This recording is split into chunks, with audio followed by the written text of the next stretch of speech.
celebrating a win in our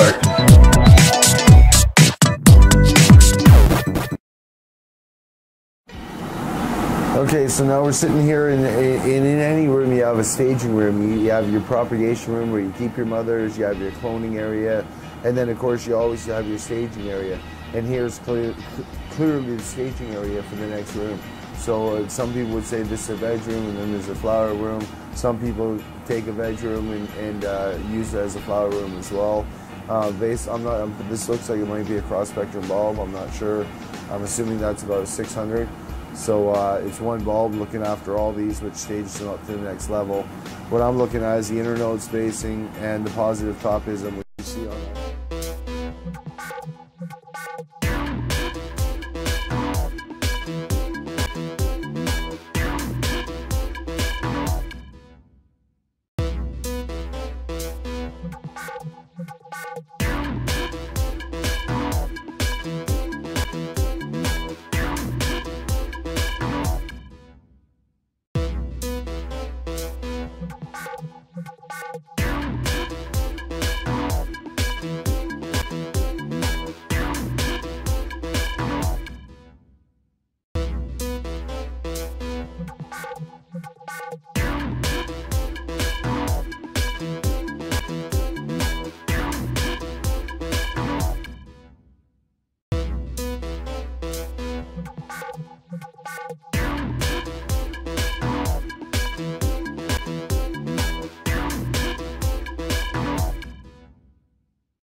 There you guys can hear me talking over my intro. There you go. Thank God it's Friday.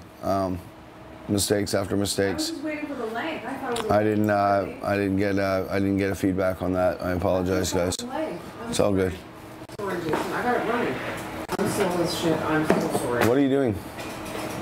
Well, I actually had it on. Sorry? Coffee. Ah, okay, perfect. I need a bowl that I can put this keef in. I'm gonna actually grab our friends on YouTube. We're gonna do the breaking news, and thank God it's Friday. I don't do another show till Sunday, and we managed to actually test it out and to see how it works 5 days a week. Now, of course, it's been some crazy long shows, but imagine 1 hour shows 5 days a week. Cannabis morning show, wake and medicate, and you know, and discuss the breaking news and discuss what's going on. Where the Sunday show is more topic driven and audience driven, and you never know who we're going to pull on the show in the mornings. You know, again, in this case, it's not necessarily morning time in Ontario. We're an hour and a half late out of the gate. That just happens. We've had a couple of extra shows this week that we didn't expect to do, and still just on the tail end of this cold, literally the tail end, it knocked the crap out of myself and many of our friends. Quite literally knocked the crap out of us. I haven't been put on my ass like this in a long time. Not by cannabis medicine anyway. But good morning to everybody. Oh, hope you guys are feeling better than me. Vicky and I are headed for the seawall after this, and we are going to do our thing down there. So Sounds good. My phone is right here, so I can get into the chat and hear him better. Real time. YouTube's so far behind. Or sorry, when you go through the computer, it's so much slower. You can hardly see up close. These are meant for far-sighted. And so when you know you're getting old, man. Getting old. We are old. We are old. So There we go. Now I'm into this chat. I gotta let my phone charge, so I'm gonna get into the YouTube chat here so I can actually see both. It's hard sometimes just trying to keep up with this. I see now why 5 days a week is hard, but you know what? As our staff build out and we get out and we get into our location, it's gonna be a lot easier. I'll have an office to prepare for the show, and it's not gonna be as chaotic as trying to run your family, your house, and a live broadcast here on the air. Vic, you want to kill that water, please? Sorry, I was getting you a bowl for keeping. Oh, okay. It's these stupid microphones. They like literally pick up everything. I figured this little bowl would fit perfect for to put the keef in. Yeah, it will. Yeah, actually, it's a good idea. So what do you guys think? We did that crazy ass. I went and deleted it yesterday. As I said, I don't care about doing it for the number of hits or doing it for anything other than showing people that we went from start to finish with baking cookies. And clearly, I'm still medicated. I'm barely here this morning. I was looking for my shades. Somehow I lost my shades, and I don't know why. They were sitting right here, my Method 7s, and I can't. No, I can't find them. It's really bugging me, because then this light wouldn't bother my eyes. Normally, it's Vicky complaining about light in her eyes, but in my case. You know what? You're getting a little taste of my world, though. It's not pretty. Here's that bullshit, though. See, that's some bullshit. It is bullshit. You know what? It sucks for me. But anyway, it is what it is. I'm going to continue with my dabbing on the morning session. But weed hangovers, guys, the best way to deal with that, smoke more weed, believe it or not. It's sort of like those of you that drink a lot would understand that to drink the next day actually gets rid of your hangover. If you have a beer the next morning and you're already hungover, it'll actually. Right beside you. Your hand was right above it. It's in that little white jar. Okay, please, I'm live. CBD dabs. Do you want to put a mic on? No. Then please stop. Thanks. Shit. What was I even just saying there? For fuck's sakes. Sorry, hangover fucking cure when you're fucking hungover like I am and not in the best of fucking moods waking up. There is ways to fucking cure yourself. And if anybody wants to come on the show, you're welcome to come on the show and let us mic you up and get you set up properly so that you're able to come on the show and we can keep it professional.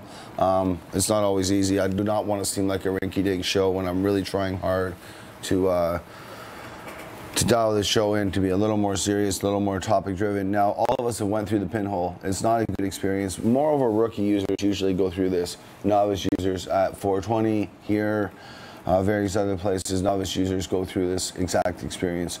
And it's very hard. It can be a little trippy. Like last night, I felt sick at one point, but then it's such clean medicine, I didn't get sick. So I ended up going to sleep, and yeah, after a great night's sleep, I woke up still medicated this morning, so I'm medicated right now. And again, people say, well, what's the best thing for it? You can ride it out and just sleep it out if you're a novice and you've never done it before. Some people say, I don't want to go anywhere near cannabis, or the smell of it makes me feel sick. That's when you have bad cannabis extracts. You see, you shouldn't feel sick the next day. You shouldn't feel sick at all. Good cannabis extracts, clean medicine that's been flushed properly should not give you any shakes or jitters or anything. That's just the long and short of making cookies. But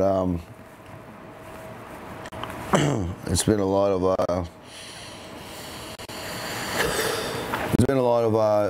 of interesting. Me trying to, again, you guys have seen the past 4 months now of live shows. It's been a lot to try and build this back up. I was on track. I've kind of fallen to the wayside here over the past week, but there's been a lot of different work with different companies calling and really pulling my attention away from being able to do the show as adequately as we had it going. But that being said, thank you guys for the loyalty, the guys that are tuning in every day. Bruce, can you update us on Ron and how those guys are doing? He's going to the dentist, he said. Bruce, if you're still online, can you?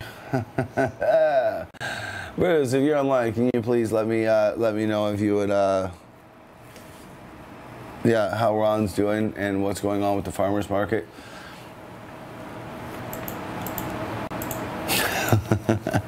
Fuck. Oh man. Oh. I'm not seeing this live on YouTube for some reason, and that's interesting. I must have to reset it.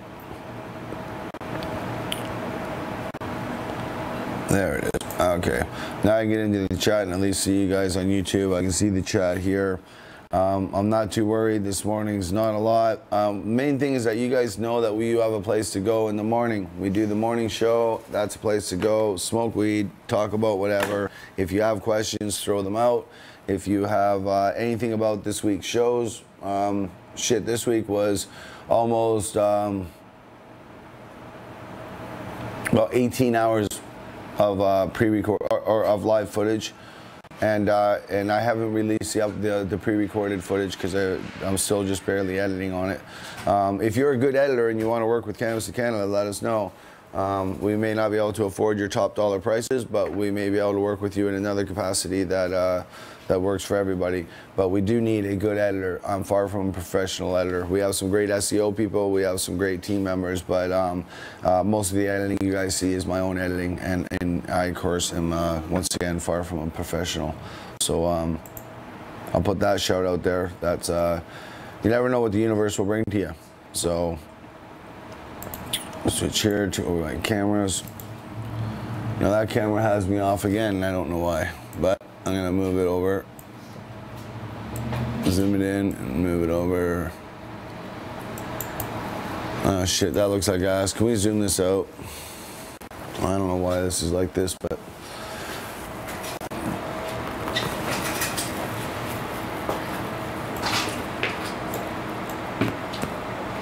there, that actually might work here. Hang on a sec.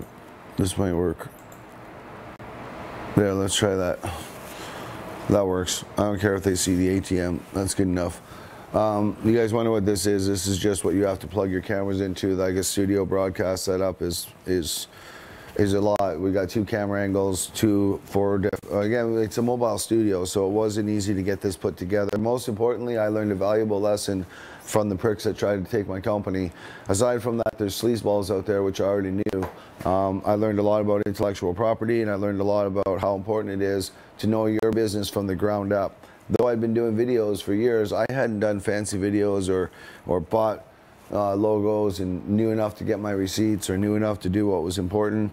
And yeah, it's interesting because I've got the different things now that are applicable, I guess, to doing it right. And it's good to have the lawyers that are helping us out with maintaining that, you know, as Canada moves forward. So you know, it's important that people learn that, because what happens then, you get something like Wirecast, which is broadcasting software, and those out there that want to say they're doing live shows, do live shows on your phone. Those are live shows. YouTube's making it a lot easier. They got a new software program out. It's easy to make your own videos now, and honestly, some people want to watch videos, some people want to read text. I'm trying to find a way to get both out. Some people want to listen to podcasts, so we're trying to find a way to get all this to work. And I think the sooner we're in our offices, the sooner I'll be able to focus on getting our team directionally focused. So to our team that's watching, I apologize in that respect.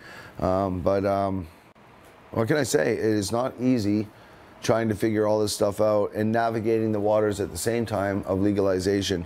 There's everything from sharks to goddamn whales that will smash your boat, to the weather itself that will turn your boat over, to whether your crew can sustain and get through those navigated waters.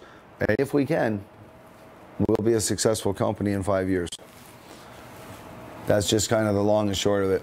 So what can I say? Oh, there, now I'm all out of focus again. That's the only problem with doing my own zooming in and zooming out. What can I say?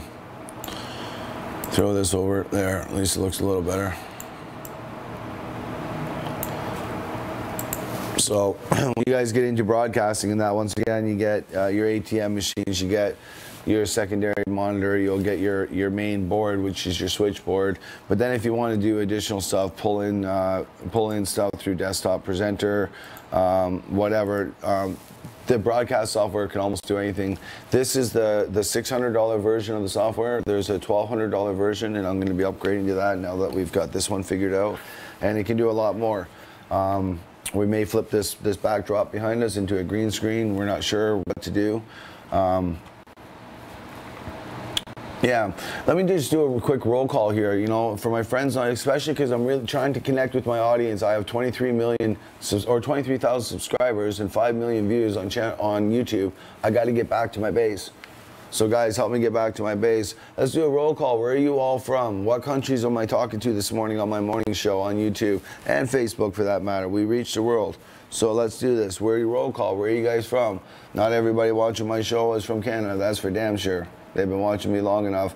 And stay tuned for WilcoxGrows.com, you know, and see what happens with that. Let me give this a couple of minutes to catch up, but yeah, myself, Vancouver, British Columbia, Canada, downtown, just representing the 604. 420 Dragon, Ontario. Right on, Dragon. A lot of Ontarians, you know what, demographically, that's why I'm coming to Toronto to celebrate 420 this year, is because I honestly believe that I want to go to where my base is. And if we have more people supporting us in Ontario than we do in British Columbia, then I'm going to go to where my base is. Actually, it's in America. There's more people over there. We already went over. We had a fun time over there. Richmond, BC. There you go. Well, Debbie, you should get a hold of us, and we should, you know, myself and Vicky, and get together for coffee. And we're able to do something. Anybody in the BC area we want to get connected with, especially now that we're opening the lounge, and we're going to be able to, well, not necessarily a lounge, it's going to be more of a studio, but it's going to have kind of a lounge area where we'll be able to better meet with people and speak with people. So temporarily, I won't be in the YouTube chat. I'm in the YouTube chat. Temporarily, I won't be in the Facebook chat. And as you can see, I've refilled my pen. I'm learning this. Oh shit, it's half down again. I smoked too much. Anyway, it was refilled last night by Miss Vicky Dabbs. She did it much easier, made me look like a fucking jackass. But anyway, she showed me how to use a pen properly. Typical women, they make us look fucking just, like I said, without the yin, you don't got the yang. And no matter what, you know, there is that thing, and you know, I hear those guys out there, and quite frankly, it's chauvinistic to think that you don't need a woman in your life. You know, you may think you don't, but having that second half does help if it's somebody you can trust. Winnipeg, Manitoba's in the house. Fucking A. I love you guys out in Winnipeg. You guys fucking hold it down. It's fucking cold as shit. And you guys hold it down. And I went through there. I love going through Regina. I love going through, oh man, we had a great time. Driving, like we'll be doing again this year, driving cross country. Only this year we'll be playing John Conroy's documentary with myself and the other plaintiffs and a few other people, leadership of the coalition, that tells the story, and that'll be aired for free, and you'll be able to screen that at small little town hall meetings that we're yet to announce. And with that will be a free manual or a donation token for a manual, whatever the cost is for us to make them. And that'll tell you how the coalition was done. And of course, we're going to ask that Mr. John W. Conroy, Queen's Counsel, sign off on this book as factual as he can be from the legal perspective. I know that he can't speak to the fundraising because it's illegal the way that we did our fundraising. So of course the lawyers aren't going to tell us that, yeah, that was okay, because John wasn't part and party to the fundraising. I was. So if the federal government's going to come after tax evasion, they need to come after Jason Wilcox, because Mr. Conroy was not part of the actual fundraising. He was the lawyer and did the work, he was the weapon that we hired. So let's just put it that way. And if you have money to fund that weapon, then you can win your fights. And I go back to my farmers market guys. You know, I know you guys make a good stand, and you probably have a good case if you could just get it in front of a judge where we can show there's a monopoly in this country and they're forcing people to be criminals. But it's not going to work when you got batons and bats at your fucking station, because now you're adding weapons to a peaceful. If that's what you were there to protest the law and to change the law, then you wouldn't have batons and bats, guys. We got to watch that. I get it, because guys can come grab your shit. There's gangs. There's all kinds of shit here in BC we got to deal with. I get it. And you're on the street, you know, like doing this shit out in the street. So I get the need to have them.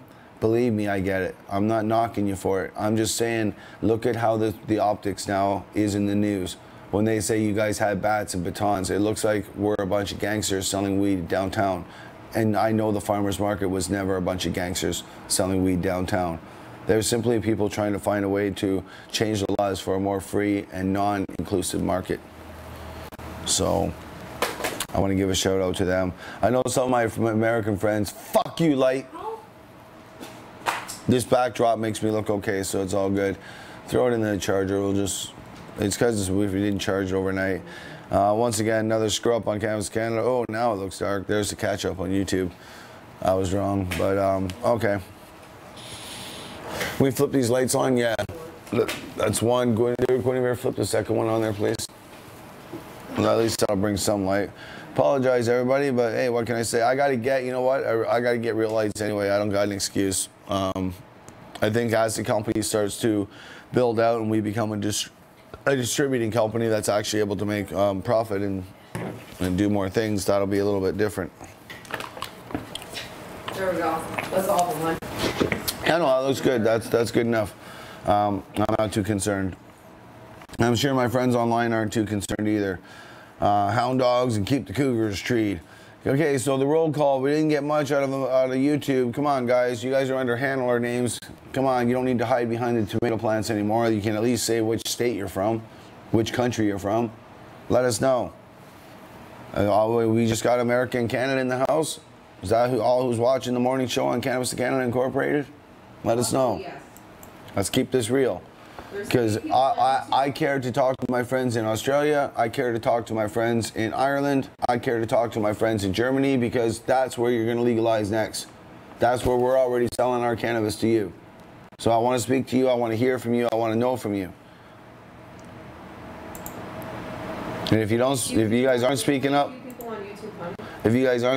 we're not able to do it. And if you're not sure, will you stop, please? Jesus. If there's a few fuck's sakes. I apologize again, guys. Fuck. Again, to my friends on YouTube, my international audience, again, we look at the demographics and we see the countries that are watching, so we know there's multiple countries watching. Please share this message around with the different groups and let them know this cat's talking about the international movement, not just in Canada. Though it's called Cannabis in Canada, believe me, the footprint is here. The whole world's watching, but we're coming to you, and they're coming to you. They're coming to your country, especially the Commonwealth countries. So please pay attention to what I'm saying. I know there's only a few of you watching, but you carry a message. Some of you have I know a few people in the chat here have some major bases. You've been on my show for 5, 10 years. I mean, come on now. It's time we wake the world back up to the fact that, yeah, we're going to keep growing, we're going to have fun, we're going to smoke a lot of weed, but we also got to pay attention to what's going on, or all this time we fought for legalization is just going to be handed over to corporatization. And that, to me, is a disservice to the cannabis plant and all the people who have went to jail and fought and died for this plant over the past 92 years of reefer madness in Canada, and since 1942 of reefer madness in America. Damn, I'm on one of those fucking moods this morning. Why is this still titled Cook? Can you change the title, please, in YouTube? I asked you to do the write-up there, kiddo, and you called it Cooking with Baking with Cannabis Part 2, and it's not. It's the morning show with Cannabis in Canada. So can you please change that as soon as possible? And then I'm going to share this out. The part of trying to get some of this out. Guys, please share this out. I know it's hard when it says cooking and baking with cannabis, but we can talk about that and we can show some cookies because they did mess us up. No, but the other one's good. What we will be doing is again, I'm going to do a pre-record, is a CBD isolate, right?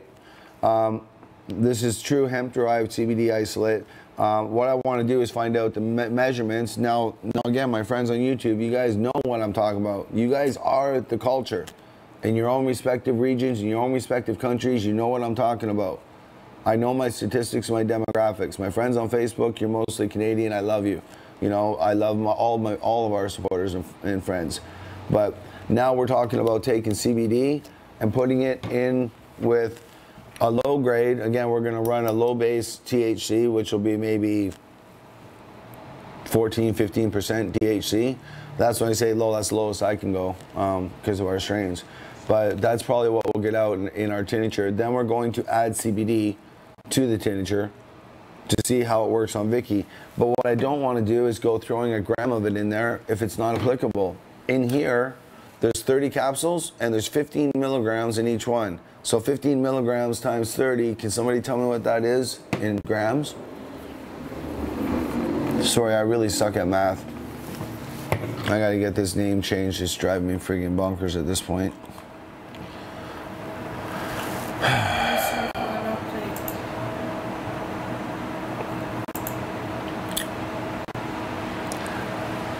So let me know what your guys' thoughts are, because I need to know dosing with CBD.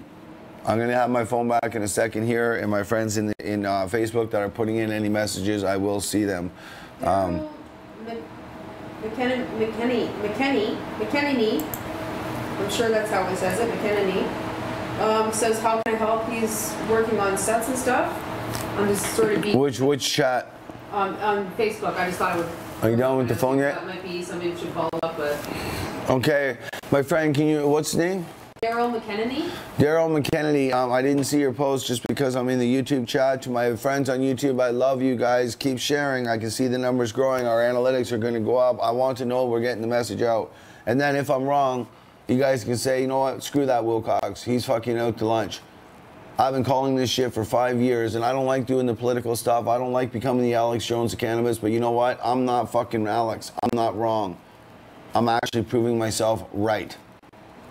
I told you guys they're just simply hijacking and cornering the market. I thought it was just Canada, but no. It's hijacking and cornering the world. Big business, power plays, private stock holding companies, extremely large, powerful corporations. And if you don't think they're coming for you, then you're naive, and you need to watch this show more, and you need to get this message shared. And the only way we can do it is to do it together. Chill with Distill. I chill with Distill. I like that. Hashtag chill with Distill. I'm going to take a couple puffs off this. And I am chill. Trust me, when I rant, those that know, go Google my rants over the past 10 years. I can rant. It's just, I'm moving forward in 2018 positive. I have nothing to rant about right now, other than the government's fucking retarded position that there's such a thing as non-medical users and medical users. I say there's such a thing called the endocannabinoid system, the endogenous system, and that fucking, by virtue of that, it's medical for everybody. At the very least, a multivitamin. Either way, it's medical. The only reason that they're separating medical from non-medical is profit-driven policy. Fucking fact. There's my fucking simple, small, little fuck you to the government. We're not done yet.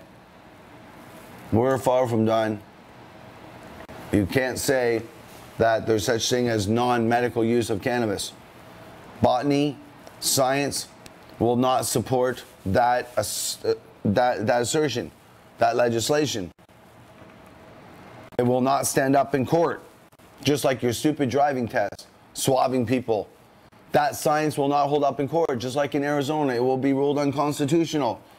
Yes, my friends, I pay attention to America and all around the world, because now I'm following the money. They fucked up my country. I don't want to see it done to yours. I'm a patriot to the plant, and the plant is around the world, and it's helping millions. And we need to stop these corporations, and certainly not allow Monsanto to take control of this genetic pattern and these genetic profiles and this land race that continues every time that we evolve one plant with another. That's why I'm doing breeding movies. So there's my little rant and my little sermon for this morning. Fucking put your plants down and start breeding, because we cannot allow them to control the genetics. They think they're trying to find ways to control genetic markers. They're not allowed to control genetic markers. It took me 20 minutes to do mine, and I've only about 1,200 people. You must have the fastest fingers in the West. It doesn't matter. Don't worry about it. There, now I can sort of see back in here some of the comments on YouTube, and I'm also keeping up here on Facebook at the same time. Can you please send over any breaking news? I had a couple things lined up there. You'll see them. Just send them all over in one email in sequential. Guys, remember to like and share the page at least. Let people know if we can't get this voice out, we cannot build an army. You know, some of my friend Jason J. Foster and Jenny Helen, when we were in Australia, and then we talked, Abracadabra shirt I was wearing yesterday, talking with John Mendoza out in California. What do we do about this? We all see it.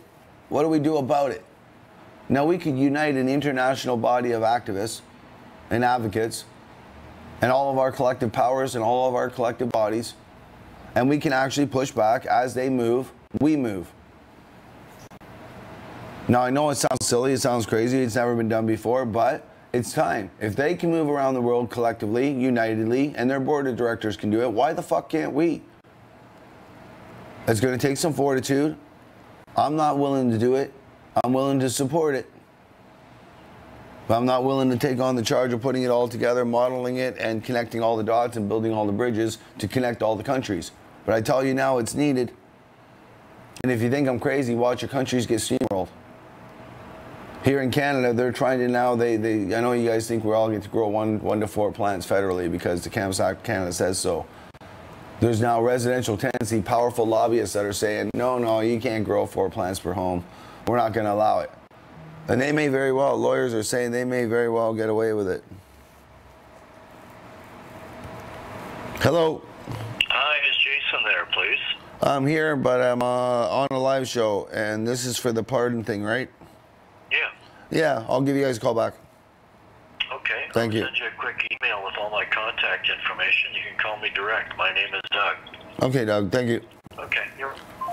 Sorry, just making sure that wasn't a guest for the show. Not sure there what's going on. Again, when you do these different things, you need to be involved with 100 different fucking things at once. Again, 31 flavors. We get into flavors, we start talking about terpenes. Now, this is what's going on now is people are taking stuff like this and they're making designer drugs. And that's okay. Designer pens. Again, the end thing that goes in here is often terpenes, CBD, and some people want straight CBD.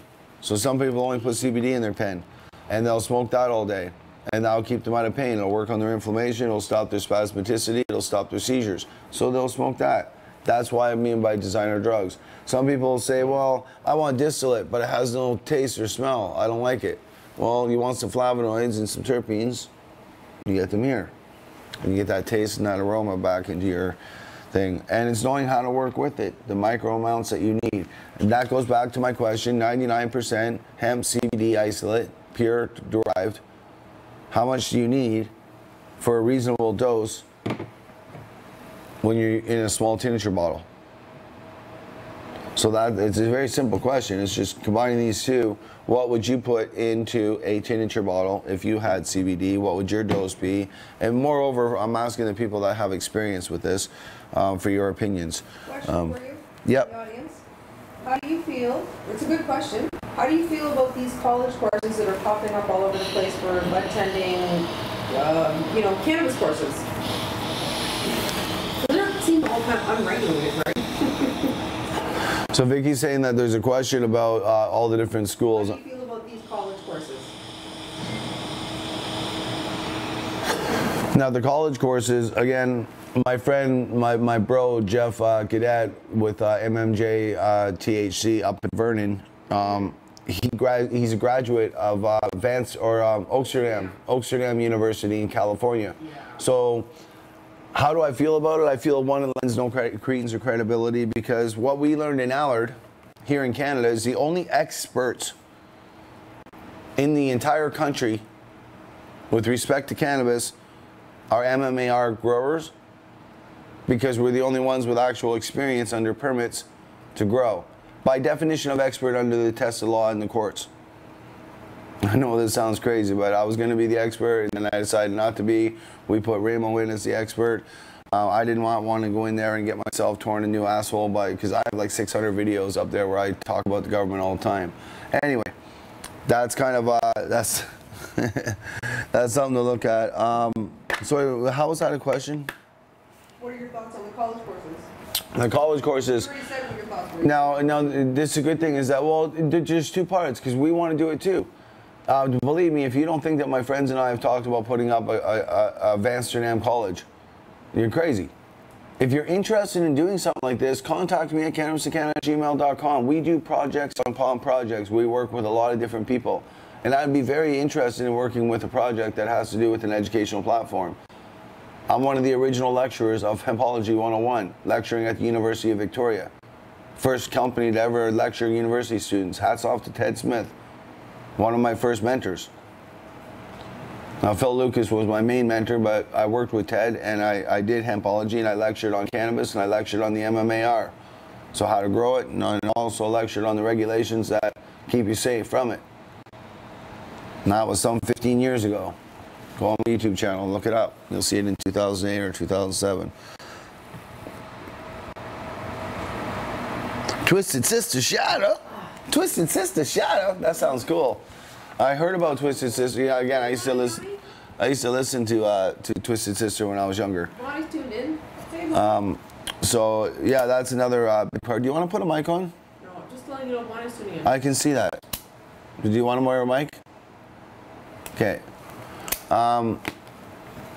It's hard because, you know, Vicky wants to weigh in on the show once in a while. I tell her just put a mic on so she can weigh in, and then it keeps the audio professional and you guys can actually hear it, rather than I just forgot again. I'm sorry. getting out of the projects and back into a studio situation. Once we're out of my home, again, I can't blame my girls because this is our house, so we have to live with broadcasting in our home. So if you are out there, right now we're looking for places. We have a couple people offering us places that we're not sure if we want to work with. And there's others that we are comfortable working with.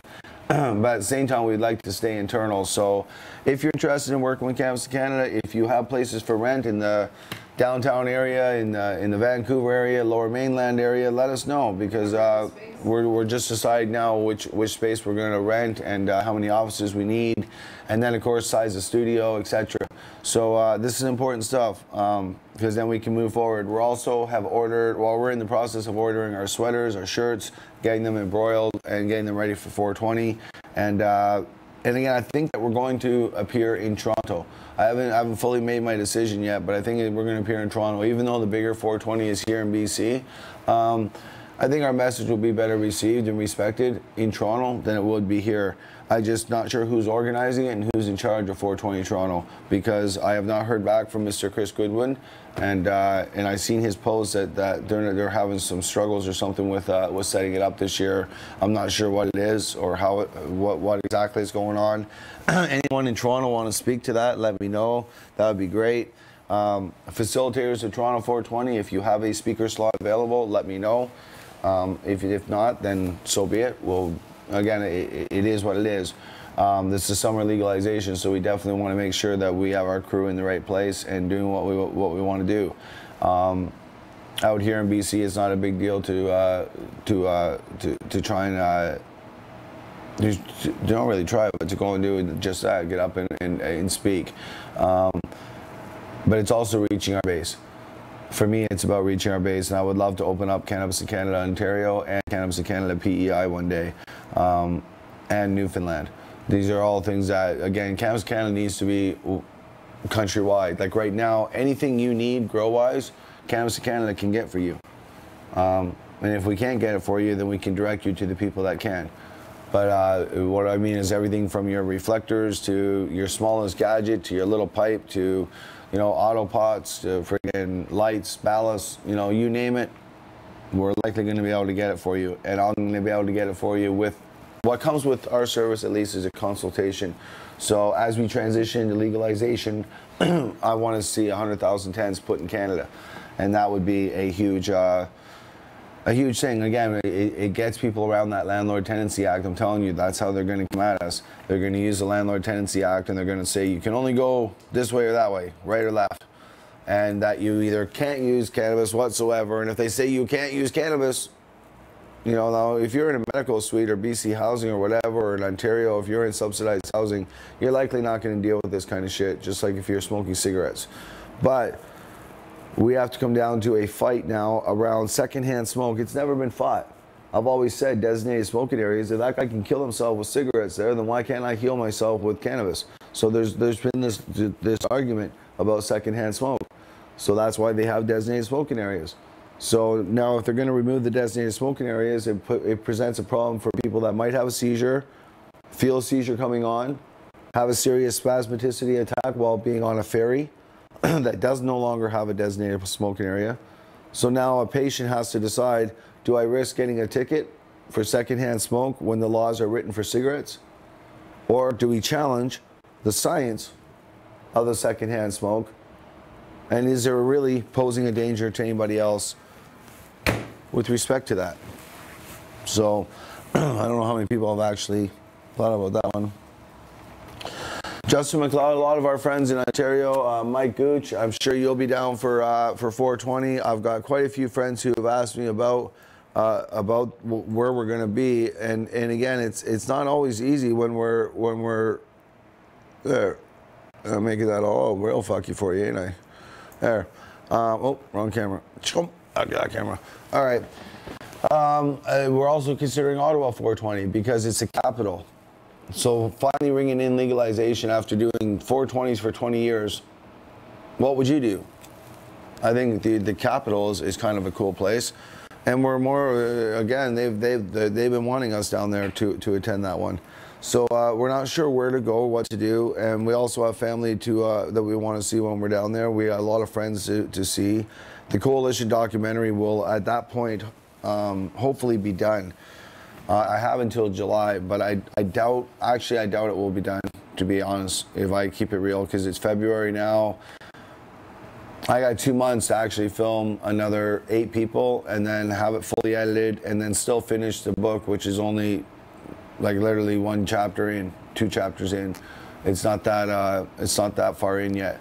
It's very hard to write about 5 years and to write in the first person when you're not a writer. So, but for those of you that want to know, again, there's going to be a free screening of the Coalition documentary. You'll be able to watch that for free and then I will speak a bit about what the Coalition did, and then you'll be able to, if you wish, get a hold of Coalition. Whatever memorabilia is left over will not be for sale. We have some sweaters and shirts and stuff like that still available. We are going to give them away. We're going to be doing a special party on the island for our clan over there that has helped us and stayed loyal to us for so long. And there will be a lot of door prizes, which will be Coalition sweaters and gear and stuff that we have left over that once again, once we put our stuff down, nothing's for sale anymore. So thanks, Valerie. You know what, Valerie? Yeah, I'm looking forward. Again, I'm hoping you and Mike can get in here and meet Vicky and I and get out and we can do some dinner or something. It's important. When it's 420 exactly? Come on now. I'll give you a hint. It's the date of the year. Now, what's the origins of 420 could be a discussion we could fucking have for hours. Is it really code for going to smoke weed at break, you know, which started in California? Or what is the real origins of 420? Where did it start? And then who was the first to start 710 for the dab culture? I'd love to see the weigh-ins on these, because I don't know.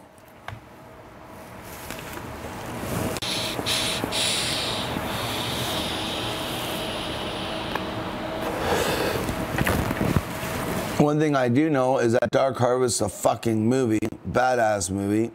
I'm gonna put this lined up here because this is my first. Again, I am not going for a marathon today, guys. It's going to be a short show. So if you have questions, you want to weigh in, you want to get in, do it now. Jump in, share this around, show some love, show some hearts, like the show, share it if you can. Use our hashtag #CNC, and remember to sign up at cannabisincanada.net. And of course, a shout out to our sponsors: Green Planet Nutrients, Pacific Northwest Garden Supply, Beard Brothers Concentrate, Corona Health Foundation, and my God, the list goes on. Gorilla Tents. We're just in the middle of looking at current culture and working with them on an ongoing basis. This is such a kick-ass machine that the full movie and the full report on it is probably going to end up being a 1-hour instructional video, and then we're going to show you guys how you can grow trees with ease. On that note, this is Jason Wilcox, and we'll see you in about 4 minutes. This stuff goes completely legal, you're going to be the guys in shit. Start a new business with a better class of people. Away from people like you and me. Far away. We have a homicide, and you're the only one who was there alone. Do me a favor and fire this back up for one more crop. This is the worst time to be doing what you're doing. Your friend was murdered in one of your grow-ups, and you're gonna help me find who did it. Get on the side with follower. You have to go. I don't give a fuck if this door goes down in flames. Because I got nothing to lose. This bear trap thing's coming down on you, brother.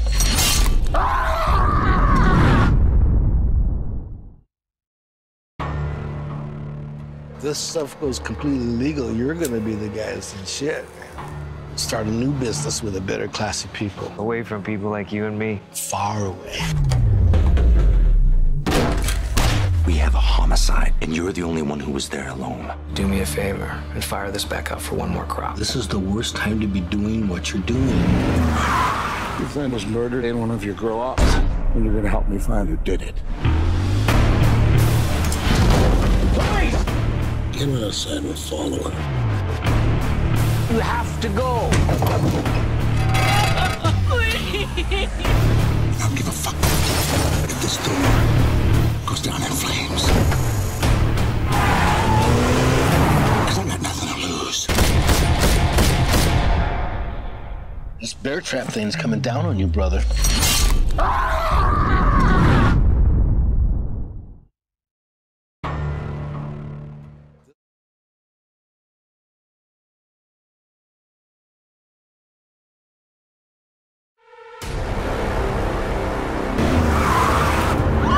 So it's a marijuana thriller set in the world of cannabis. I don't know if we've had a noir thriller before set in that world. The fact that that's quasi-legal, that's the unsettling waters. He just killed Frank. What kind of detective stakes out a house with a murder going on inside? It is legal, but it's kind of, yeah, maybe not. If you get into trouble and you need a piece, come and see me. Peace? I thought this was legal. It is legal. Yeah, it's legal. It's legal. Just, you know, it's in case anything happens, you know. When I split from Chung, I wanted to establish a separate identity, and anything that didn't have a joint in it, I would do, you know. And so I did a lot of stuff with them. Now I'm kind of farther down that line. I've established my individual persona, and I can do whatever comes up. This was an interesting project, you know. And the check cleared. What's my username? Italian Stallion 69. Car says you're Italian. Italian Stallion? Yeah. What's yours? I don't have one yet. These phones are new. What about yours? Latin Heat. Latin heat? Italian Heat. Oh, no. It's Italian Heat.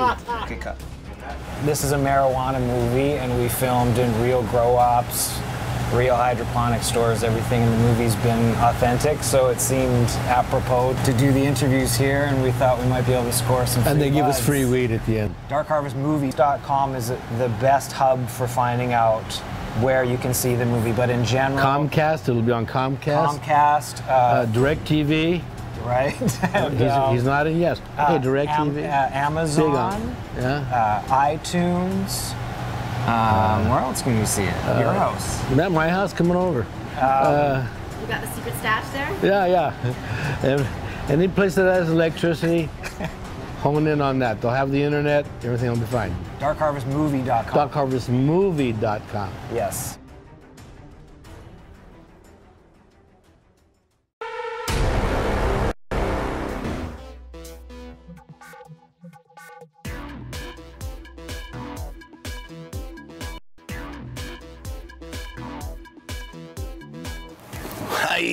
Booyah! I love some of these new graphics we got coming in. Fucking love that shit. That's what we've been waiting on, some of that After Effects and the shit that's gonna make different intros and outros pop. And of course, some of our pre-records are gonna be badass. You guys are gonna like them from the micro shots or the macro shots, whatever you call them.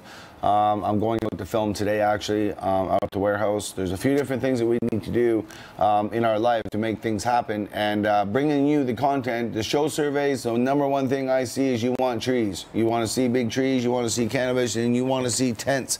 That's what we're getting back from the surveys. And if I'm wrong, please let me know. This week we've given away, this week we've given away approximately $2,000 and stuff. Only people don't know it. So it'd be good to get that out to people. I'm looking forward to that.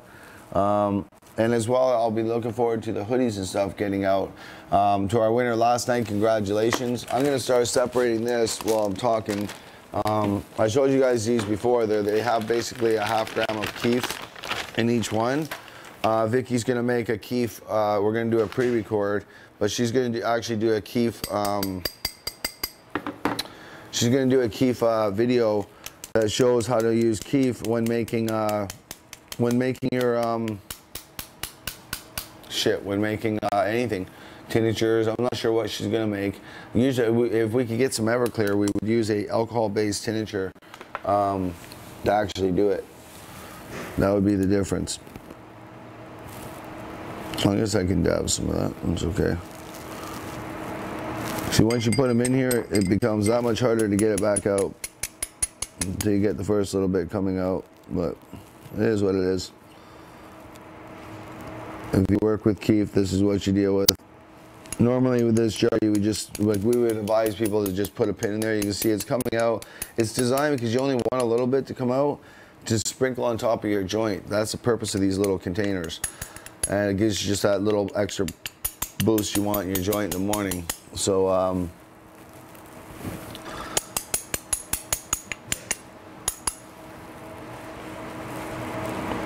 now, John, I was going through the list last night, and I can tell you now that, my friend, if you're not registered with your first and last name, we have 4 Johns that are registered, and I don't know which one's you. I'm not going to spend hours cross-referencing people's names. If you do not sign up with your first and last names, or at least, you know, whatever you want to be, John Smith, I don't care what you want to be, but give a first and last name so that we can properly register people. We can't just have 5 Johns and then guess which one, and then we have to cross-reference emails and IP addresses, and that's just a pain in the ass for my team and not fair. So put your first and last names if you're going to register properly, please, and thank you. Nothing against you, John, just there were several people that did that, and it made it very difficult for us to, again, for us to do this week's giveaways. And if we can't find a way to do it easier, then we're just going to stop the giveaways, because we don't need to do them. It's something that we want to do to make it more fun. We want to get growing equipment into the hands of people, and that's part of the reason we do it. But at the same time, it's finding a way to do it that's fairly, that people aren't going to play. So you finally got that empty, and that's what you get in there is about a ½ ounce of keef. Fuck, you can't see that. Let me switch cameras. Sorry, ½ gram of keef. You get each one has a ½ gram or a gram of keef. Can't remember which one it was. But yeah, you guys can see in there, that's the keef that came out of that one jar. So you can see why, you know, collecting it back up is going to be important, because we got all these jars to do. So then with that, will probably be about an ounce. It worked out to be about a little over an ounce of keef. So we'll do an ounce of keef, and we'll make a tincture or something. I'm not sure what Vicky's going to make. It'll be a pre-record. And it'll just, again, be a little more advanced. People want to see different things. Like coconut oil, for instance, has 3 times the bioavailability. So you get 3 times the strength. A lot of people were saying yesterday, why wouldn't I use coconut oil with my weed? And it's because I didn't want to. I just wanted some old school cookies that would knock me out, and they did just that. I'm still medicated now. Most importantly is I didn't plan on doing an 8-hour show, just to show that we could, we wanted to do it and be able to show that right. So that became, that part became a little bit frustrating. And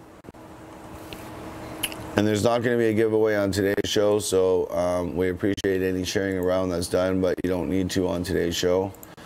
That's not something we're doing. We're going to be starting the monthly giveaway. I got to get back out and talk with my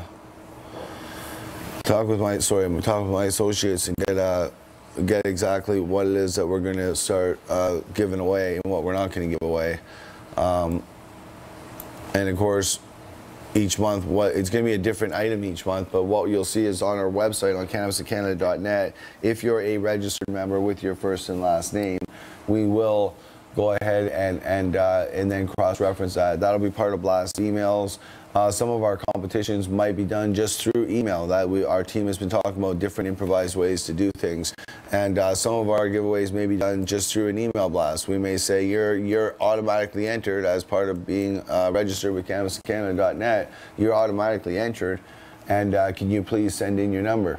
You know, and then online we will generate that number on a show, and we will already have our list in the background because they're only our people that I've already registered, and I don't have to talk about it online or seem like I'm soliciting people, because I don't need to. You know, people will join us over time because we tell truth, transparency, and fact, and we are based in Providence of 10 years with success of suing the police, success of taking down the city, human rights, saving a baby's life, restraining the federal government of Canada, putting them on trial, and also suing them for millions of dollars for breaching 41,000 patients' privacy. Now, if there's any other groups out there that have that providence, then go ahead and point me to them. Pat myself on the back? Not me. I pat this whole group on the back, because collectively we made change. No one person made the coalition. I can assure you of that. Yeah, enough said about that part. I'm gonna run probably a little bit, maybe I will run a little bit over the hour mark, even though I didn't want to, but I'm gonna get into my dabs. Dark Harvest, the movie, guys, check it out. Let me pull up the thing here. Did you send me any breaking news there? I had a couple things, but did you got some other breaking news? Okay, send it through, please. I'm gonna jump on to, what was I just gonna show here?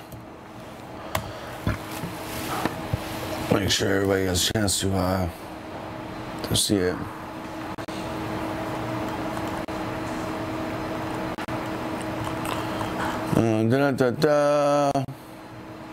Schedule. This is what I wanted to show you guys. This is what's new is that I'm happy to say, everybody was saying we need to get scheduled more detailed about when our shows are. Well, we decided to do five days a week right now while I can, till I'm on the road. Once I go on the road, then of course we can't do 5 days a week, but we'll have the on the road shows, which really that's where this scheduling will come in handy, because our webmaster will be able to put up the show a couple hours before we actually go live when we're on the road. And that will make it a little bit easier for people not to miss shows, and for us to be a little more interactive and engaging our audience. And if you ask questions through our website, I can assure you we will get back to you with a direct answer, you know, within a reasonable amount of time. And again, we appreciate all of the oh, that's why it's right there. We appreciate all of the there's a option to send over suggestions, basically, for us to use for the show. So here it is here. It's the Cannabis in Canada page, but it's under schedule, which you'll see here. And then, of course, the events. Tell us about your topics. So Sunday, Monday. So you'll see Monday to be announced. Live show, YouTube, Facebook. Tuesday. We were going to do a show only Tuesdays and Sundays. Right now, we decided to do it every week, but we haven't dialed in our exact topics. So we're just doing this now based on the surveys. So the more surveys you guys fill out and tell us what you want to see on the show, the easier it is for you to come to this scene or come to this page, then see that Monday's show is going to be about something either you want to watch or you don't want to watch. And then the events that we're going to be at, like this year so far, it was the Dark Harvest premiere, and of course the Lift Expo. Next up, I believe, is going to be 420. It's just a matter of which one, which is why it has not been announced yet. And that's where you'll find it. And of course, our bloggers, we have some new bloggers that are coming in, so you'll be able to find any blogs, etc. there, and be able to sign up for a newsletter, share, etc. I'm still learning this stuff as I go along, and anything that people want to know about us, of course, is there as well. So let me get back over to the chat here. There's the YouTube chat. Switch back off of this camera. Bam. I almost think I know what I'm doing with this fucking machine now. So as my camera charges, good morning, Sav. Anybody else have any questions about what are we covering here? Hangovers this morning and the ACMPR. The ACMPR is a big part of it, because I think a lot of people are still getting screwed around and not fully understanding what their rights are with respect to the ACMPR, and the fact that you really fucked with just an LP license. If you just get an LP, if you think that getting a prescription is going to make your life easier, I'm seeing people go to jail and they're having to get their lawyers to explain to the Crown what some of these cases are, even though they can just phone Health Canada. I don't know why they don't, but anyway, we end up with people literally getting to the point of having to spend the night in jail because they have an LP license and not a federal grow license. And that federal grow license comes with a permit and something that the police by duty have to phone Health Canada, verify you're a patient, and then cut you loose or arrest you if they feel you're doing something wrong. But it's not the same as when you're showing them a container saying, I'm legal because this is Tilray. And they're not trained to recognize Tilray or Bedrocan or fucking or Whistler Corp or whoever the company is that serves you. You know, you may think that the prescription on the label is enough to cover you. It's not. The police then have to phone that number. And often on a cold, rainy night or on a cold, snowy night, you think that officer is going to take the time to phone anybody out in that cold? No. They're going to impound your car. They're going to arrest you, which you're allowed to do. They're allowed to detain you for 24 hours to properly do their investigation. And then once that's done, again, they're either going to cut you loose or you'll be charged with, depending on what it is that you were pulled over for, the particulars. So this is what I'm trying to say. Let's avoid that. Get a federal license, get into the ACMPR, flood the ACMPR, because then we show Canada that we want inclusive growing. And moreover, there's a reason behind that. If you want access to all the endocannabinoids and the different options, then go for it. Anyway, internationally speaking, around the world, CBD has taken over by storm. I'm still asking for my friends on YouTube and on Facebook for any feedback on the 99% isolate dosing. There's 10 grams here. I don't know fuck all about it other than it works for Vicky. I don't want to overdose it. I don't want to underdose it. I want to find the dose that works for her. I don't know what the conversions are. So if any of y'all do your own designer meds, please let me know. And we will be filming this. We'll do pre-records and we'll teach you guys. We don't mind doing rookie demonstrations. As you guys seen, I spilled this bottle of terpenes was full, and you guys know this shit ain't cheap. I actually spilled that stuff on my hands. And that's the other thing. If you guys are interested in our organic derived terpenes, let us know at cannabisincanada@gmail.com.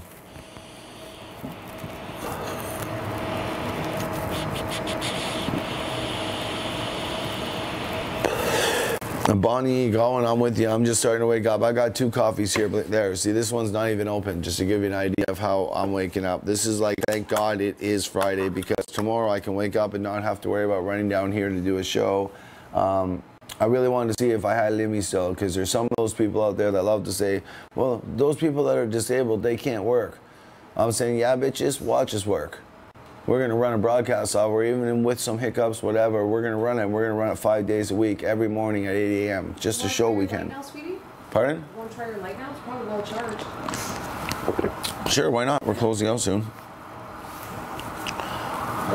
It is a whole team. Believe me, there is a team. I have a friend on here right now that's watching it, one of our administrators and staff members, ghostwriters, and bloggers, and maybe future show hosts that's watching, and he's there to boot people out immediately when they act out. If they act out in the chat, it's to keep our chat productive, and we get people coming in instead of having a big chat battle, which people just tune out. It's negativity that we don't want. So you guys can see my collection of keef is getting bigger slowly as we do the movie. So I guess you can't really see that way, maybe. Yeah, fuck it. This camera will show it.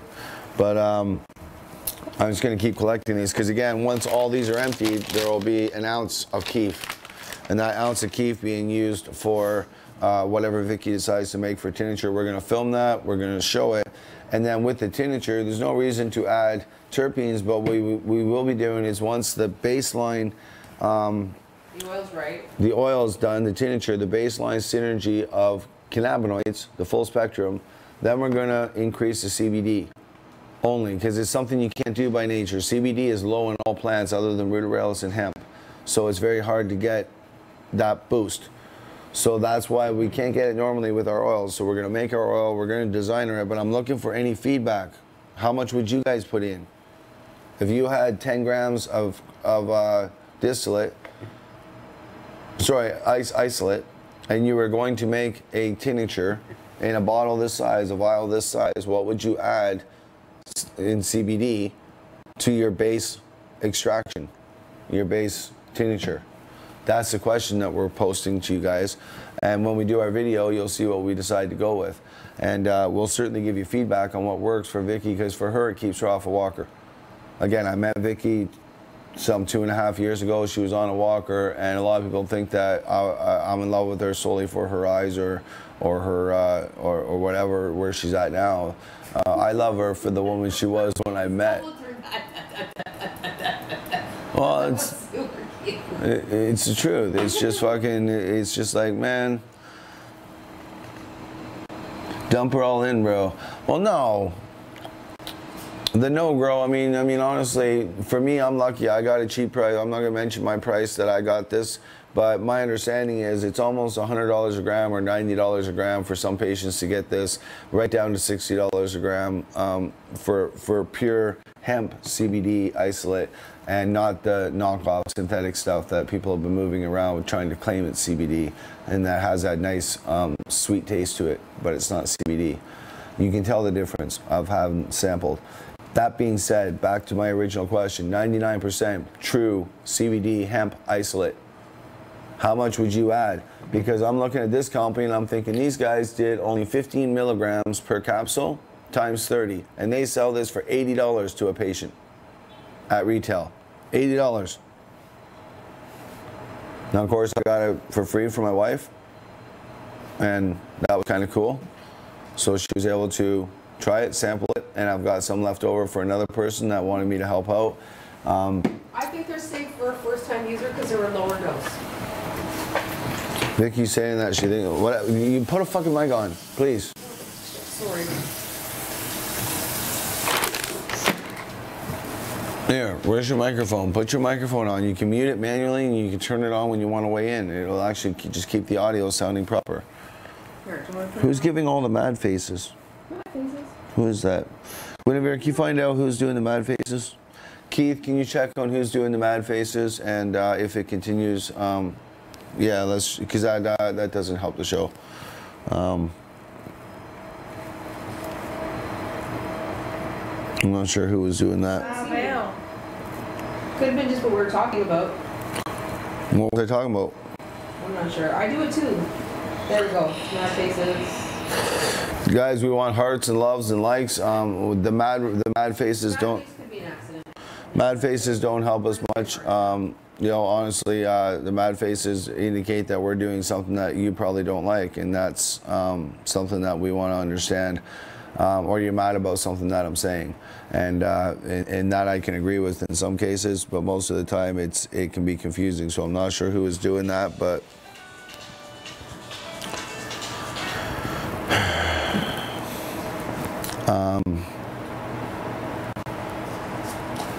Oh, Tylenol's killing me. Hey, Travis, coming again?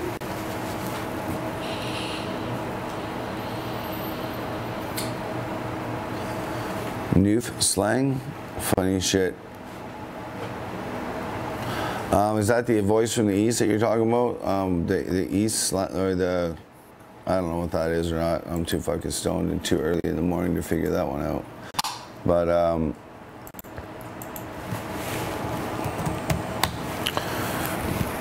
we definitely have the voice of the east that, again, somebody speaking out of Newfoundland, it's harder to get them on the show if I'm not up at 8 o'clock and doing my show on time, and my crew can't get us operational. And right now my crew is my girls and myself, so it's not easy. It's extremely stressful to try and get a show on the air 5 days a week, 8 a.m. There's a lot of fakers and perpetrators out there, and then there's those that actually, you know, do this shit in the real. And that's the people that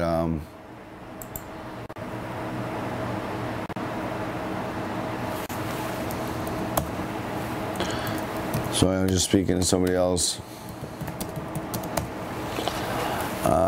just to see if somebody wants to pop on. It is a morning show, so you never know. I got my whole team to get together with after this.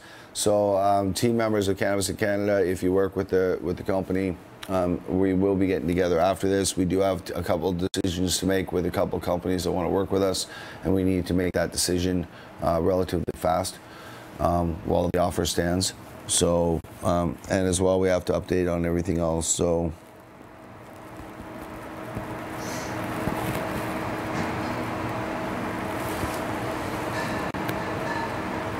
Yeah, it's afternoon now, T-Dog. Good point, Brandy. That's just it. We got off to a late start. We're supposed to start at 8, so it's 11 o'clock. It's sort of still the morning, and it's a late morning show that at least gets our Toronto audience, and it's still reasonable for me and my girls to get out of bed and get on the computer and get it set up. We still have to get up at 6 a.m. to make this happen for you guys. So a little love, liking the page, showing the respect that we're actually not buying our numbers. All my numbers are real, organic, authentic. That's why you'll find 15% comments or likes to every one of my videos, because I don't bot my shit. I don't buy it. I don't pretend to be something I'm not.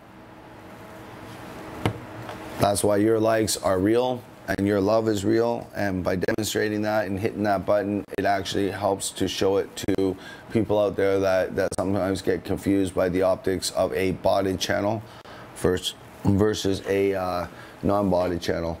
And that's important to understand, because that's what's happening now. And with big industry, big money, you buy big numbers, and you can buy hits, you can buy likes, and you can have 5 million people watch your show, 10 million people watch your show. But I'm telling you now, if 10 million people watch your show, you should have 150 million comments, 15%. So this is my point. Yes, you should. If you don't see that, you're seeing phony, fraud, pretending, non-creative motherfuckers. If you have 60,000 fans, you should have like 600 comments on a regular. So just so you guys know, I do have another one of our staff members, Mr. Keith Darble, that's going to actually come on the air this morning. He was supposed to be on before, so we may go a little over the 2 hours. In the meantime, I want you guys to take a look at this. Book's cheap now. This is you might be able to download it free, a PDF version of this. So try and find it. Cannabis and Cannabinoids, Pharmacology, Toxicology, and Therapeutic Potential. And this is both by a couple of really good doctors. Most importantly, Dr. Ethan Russo. And I can't speak enough about it. I was going to touch on a few things in here that I had marked. I've read this book so many times that.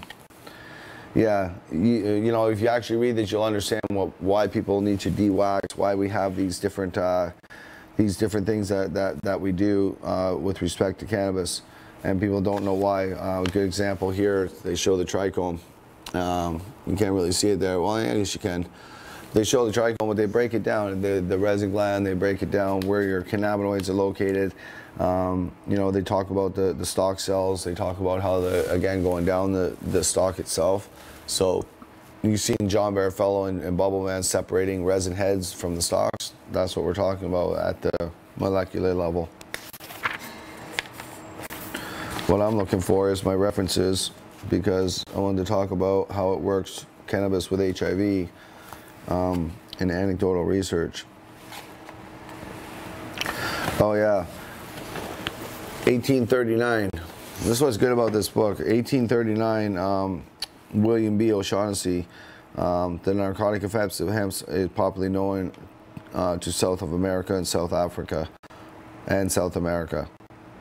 Turkey, Egypt, Asia, India, and ancient territories of the Malayas, Burmese, and Siamese. In all these countries, hemp is used in various forms by the dissipated and deprived are the ready agent of a pleasing intoxication. In the popular medicine, I'd note, in the popular medicine of these nations, we find it extremely employed for the multitude of affections. So basically, this was done in 1839, when cannabis was in pharmacopoeia. They didn't know a lot about it. They knew about CBD. They knew about CBN. They knew it had a narcotic effect. They didn't know fully why cannabis worked, and they used it for a host of different things. And I'm not here to give a history lesson. I'm actually looking for my point notes. I don't even know why I had the page marked. But I will find what I'm looking for. There, this is one section.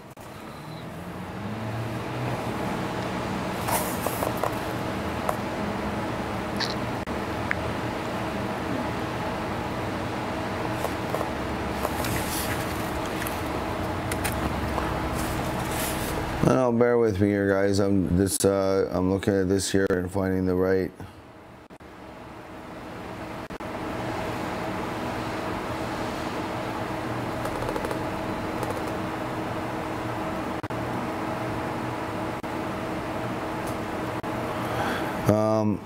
The U.S. Food and Drug Administration, in the practice of medical acceptance of cannabis, has been strongest for nausea due to cancer chemotherapy and AIDS wasting syndrome, the two indications for which THC, Marinol, which is synthetic THC, is approved by the FDA.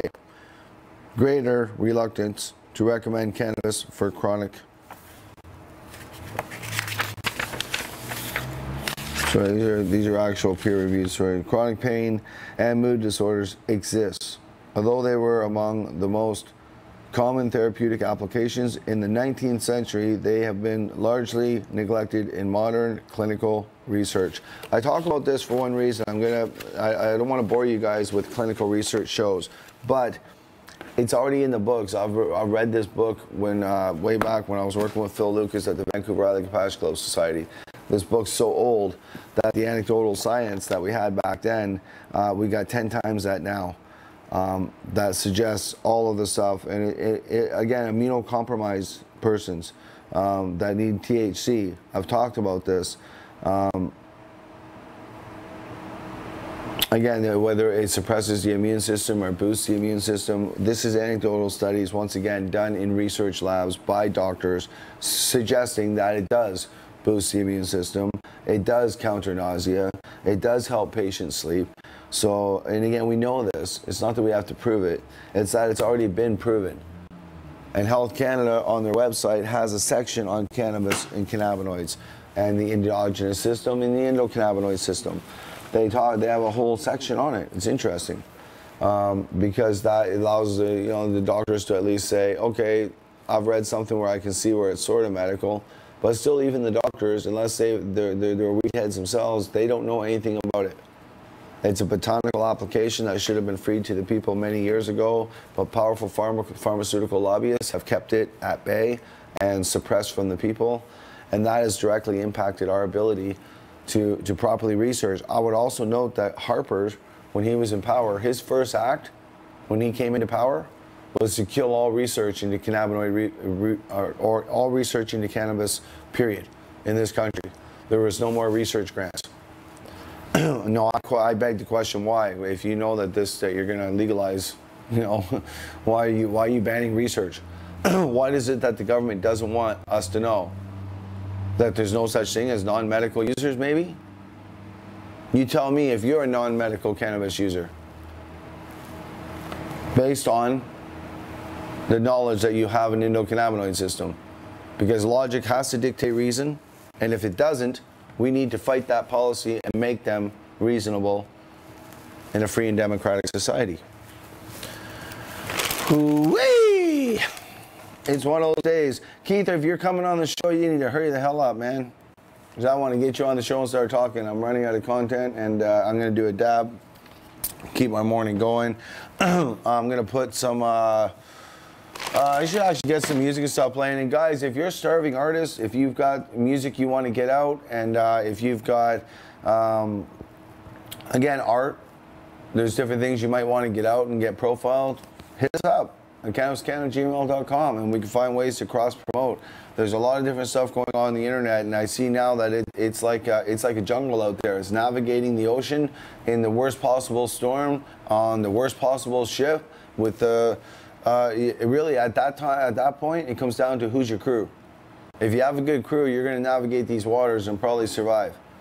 If not, your boat's going to capsize, or your crew's going to turn on each other. That's my parable of the day. So, any style of music that's legal. So I love all kinds of music. We use music for different tones, for different videos, and most importantly, it has to be legal and owned by yourself. That's fundamentally what matters. All of our music has to be legal because of our relationship with YouTube and Facebook.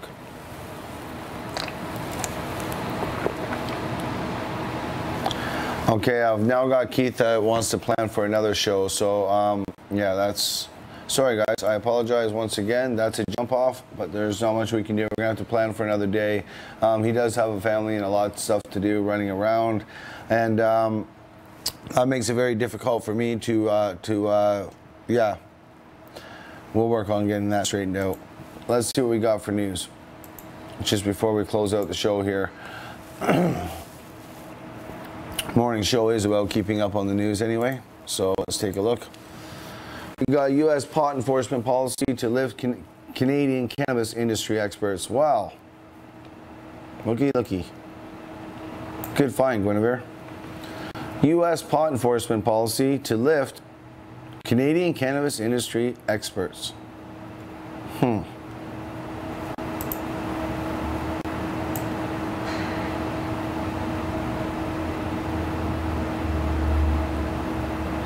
So Toronto, a move by the U.S. Attorney General to quash an Obama-era policy that allowed legalized pot to flourish south of the border, dealt a blow to marijuana stocks Thursday. But observers in the industry, players say, crackdown is born of Canadian cannabis, or is a boon for, I'm assuming that's supposed to be boom, for the Canadian cannabis industry. Or boon, maybe a boon is bad. I don't know which stock person talk. But one thing I can say is that those that thought, okay, if we're not supplying America with any cannabis anywhere, then what the hell are they talking about? How would it impact the stocks? Well, did it impact the stocks because America said we're changing our position on cannabis and the war on drugs, and we're actually going to continue the war on cannabis. And now that would impact stocks because the other 6 countries were supplying them and that they're in the process of monopolizing through the government and backdoor policies and backdoor deals. I want you guys to pay attention to some of this. It's very important. I don't like reporting on this part, but you can see it. Marijuana stocks, they saw a double-digit pullback on the news with Canada's biggest licensed producers, Canopy Growth Corp, Tweed, down as much as 19%. I love this. I hope, Chucky, I hope you bury yourself, but whatever. Down 19%. These guys have 20-year ROIs, so they can lose money for 20 years. They don't care. So don't think that this really means anything. But it does show that they took a hard hit with some of the exposure, which was done as a 22.6% closed down at 13.79% at 1850, whatever the fuck that means. I'm not good with news. Not when it comes to stocks. Yeah, I'm just gonna be honest. Yeah, don't ask me to do stocks. So, but one thing that I find interesting is, have you sent me nothing but business? I'm sure a lot of my audience does not like to hear how much billions of dollars the LPs are making off of us. Any other stuff going on? What? There are some interesting numbers here. Let me send you guys over this here. This one in particular, legalized marijuana as a tax boon. Don't count on it. The almost 3.4 billion worth of cannabis. Shit, where was I? The almost 6 billion figure compares with the over 22 billion that Canadians spent on alcohol last year, and the 16 billion they spent on tobacco products. Once again, are you guys listening to these numbers? The almost 6 billion figure compares with just over 22 billion that Canadians spent on alcohol last year, and 16 billion they spent on tobacco products. So let's not worry about the tobacco and the alcohol killing everybody. Nope. Let's worry about those damn cannabis smokers. Now, cannabis, about 3.4 billion worth of cannabis in 2014. Now, you all remember I started the coalition 2012. 2014, as I told you, April Fool's 2014, was when they legally were allowed to take over our country with supply and distribution, both domestically and internationally. About 2.9 million in the brewing industry and 1 billion in tobacco products. So even in its opening year of 2014, there was more money made, or more money valued, in cannabis than both tobacco and alcohol combined.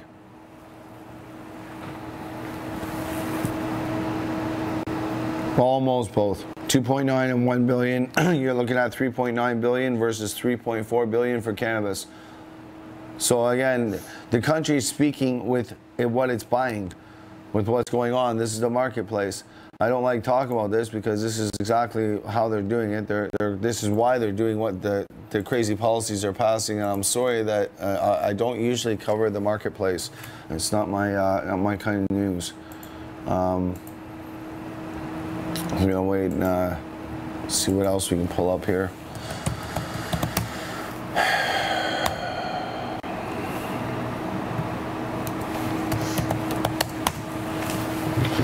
All right. So now Aurora buys Candyman. Remember I talked about yesterday? Now, though, again, I don't want to talk about stocks necessarily. This is more important. Big dog eat little dog. Everybody's saying, oh, Jason, there's 80 LPs now, and I'm going to be a microbrewery. I'm like, okay. What do you think Aurora is going to do? So Aurora just bought somebody else. They bought Candymed. Now, Candymed's supplying oil to Australia right now, so they're already international. Huge, huge merger. I've been talking about this on the show. I've been telling you guys, they're just big dog, big fish eat little fish. It's going on now, and you're going to see this happen with a bunch of different companies. Now, I go back to what is this company, Candymed? Do you think they're just going to lead the business altogether? Or are they going to become a microbrewery for Aurora that just bought them out? Because Aurora is going to want to expand their territory and expand their thing. I know if I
Hey, check, check.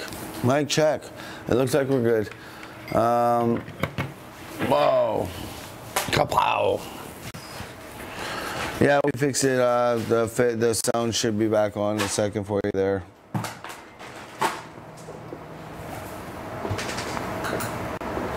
I'm live on the air, bro. I'll have to call you after. Audio.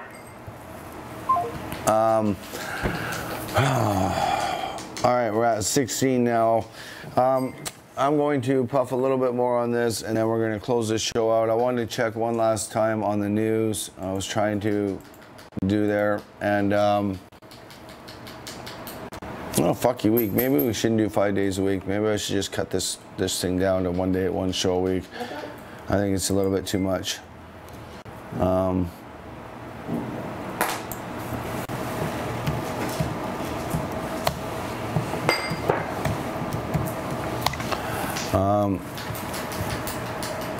Yeah, I know it was an audio thing. The batteries weren't changed before the show started, and when that happens, our batteries die in the middle of the show. And I was doing this so I didn't have my headset on. Sorry, I apologize to the viewers. Again, as a show host, I apologize 95% of the time. I'm telling you now for stuff that I'm not even doing. So, you know, I'm tired of wearing this shit. That's probably why doing this show every day is too much, and I might have to reduce it to a lesser number of shows. It would be ideal to do this every day, and believe me, if I had my own office, I think I could do this every day. But doing it out of your house is just simply too taxing on your family, your friends, and I got to get back to business. I got a bunch of other stuff to do here today, and yeah, and we want to get a good team. So if you guys are interested in working with the team at the studio, let us know, because we're looking for those people that want to get involved and get active. There's going to be there's going to be a lot of stuff. I don't want to get into a lot of details right now. Yesterday I didn't get a chance to play this one here, which I'm going to play now. Okay. Yes, this is again civil disobedience. We got 420 coming up. We got Cannabis Day coming up. If the police this year try to change the narrative in Canada, remember, 420 is our chance to share our voice with each other in the masses, in the tens of thousands, in the hundreds of thousands. They get our message on 420. So, my friends, be prepared that we need to be ready that they're going to try to potentially stop the narrative. So, never forget our roots and how we got here. Never forget how we properly exercise our right, Section 2 constitutional right of the Charter of Rights and Freedoms, to assemble and have free speech. On that note, this is Jason Wilcox, and we'll see you in about, I don't know, 5 or 6 minutes. Thanks.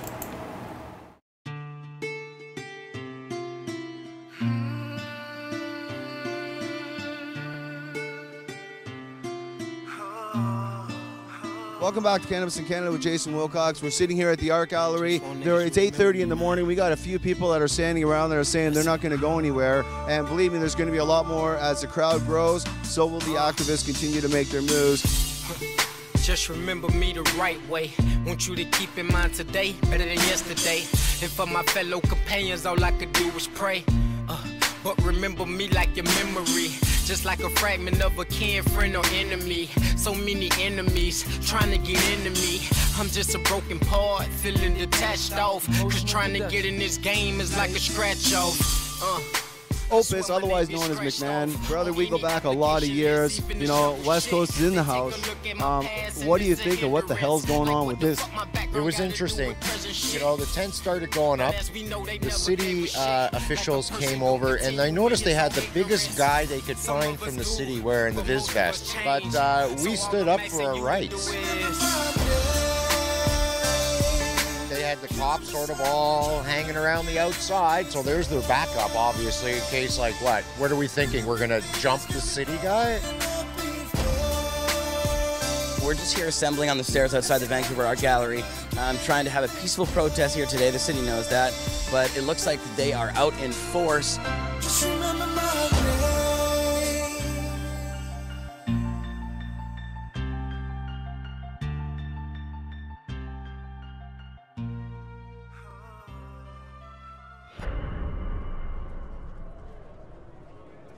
Why aren't you guys on the perimeter? You were on the perimeter before, and now you're right in the crowd with a camera. What's the reasoning for the camera in the crowd? You should be on the perimeter because now you're engaging the activists, you're engaging our cameras. Go back to the perimeter where you belong. We're just keeping the peace. Peace.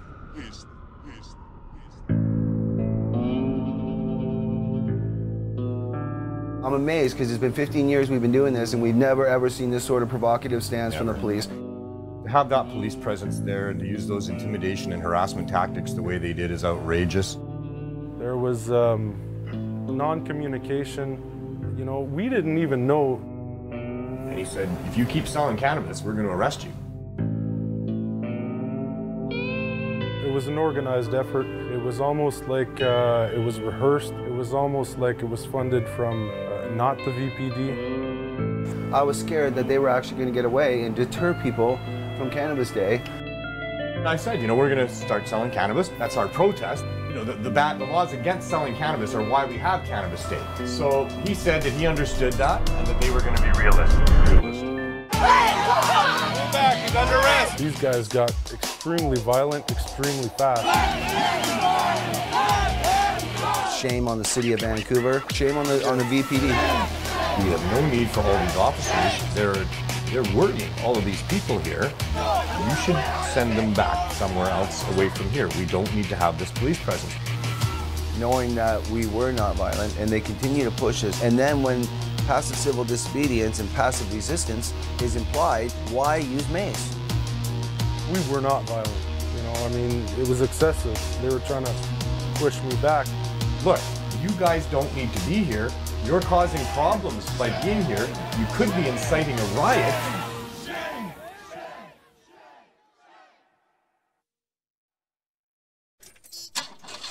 Don't let any, listen to me. Anybody at that booth, you don't let anybody give out a dab. You tell them all, don't give out a freaking dab. Don't share any joints with anybody that you don't know. Period. It's very important right now because they got us all. They're watching us and they know some of us just left.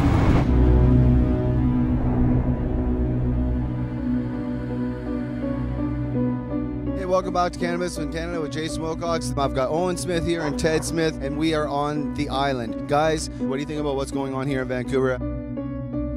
It is a sad day, and I wouldn't wish that on anyone, but you know, our soldiers have, you know, stood their ground, and hopefully we'll be able to move ahead and have a better Cannabis Day next year.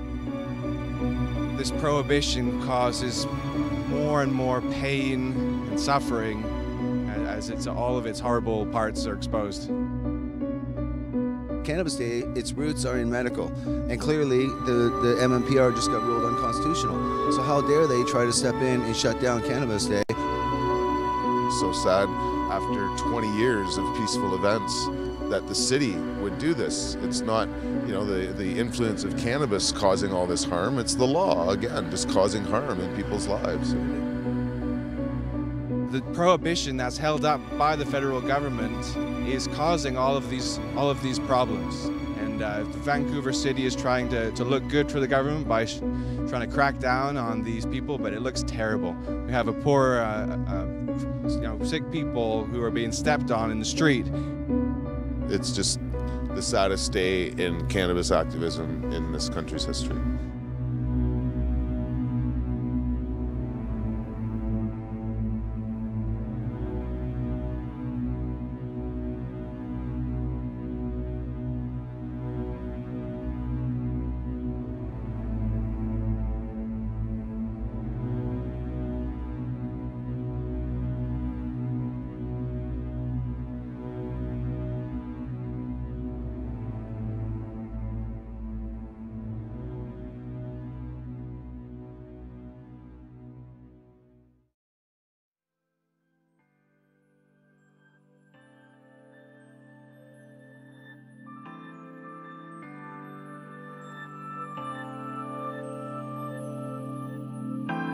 Activists will unite because police took a bad stand today in doing what they did in Vancouver, and I think it is a sad day for Canada. We're going to continue on this together. We got to stick together. Hey yo, it's Paradise Splits, sipping on a fifth.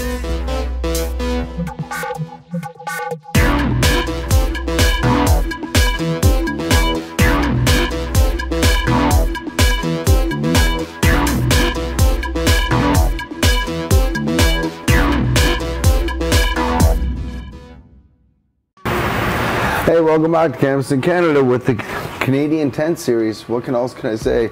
Gorilla tents, and talking about light spectrum, we're using LED lighting, and of course full spectrum LED lighting. And check out spectrumking.com to check that out.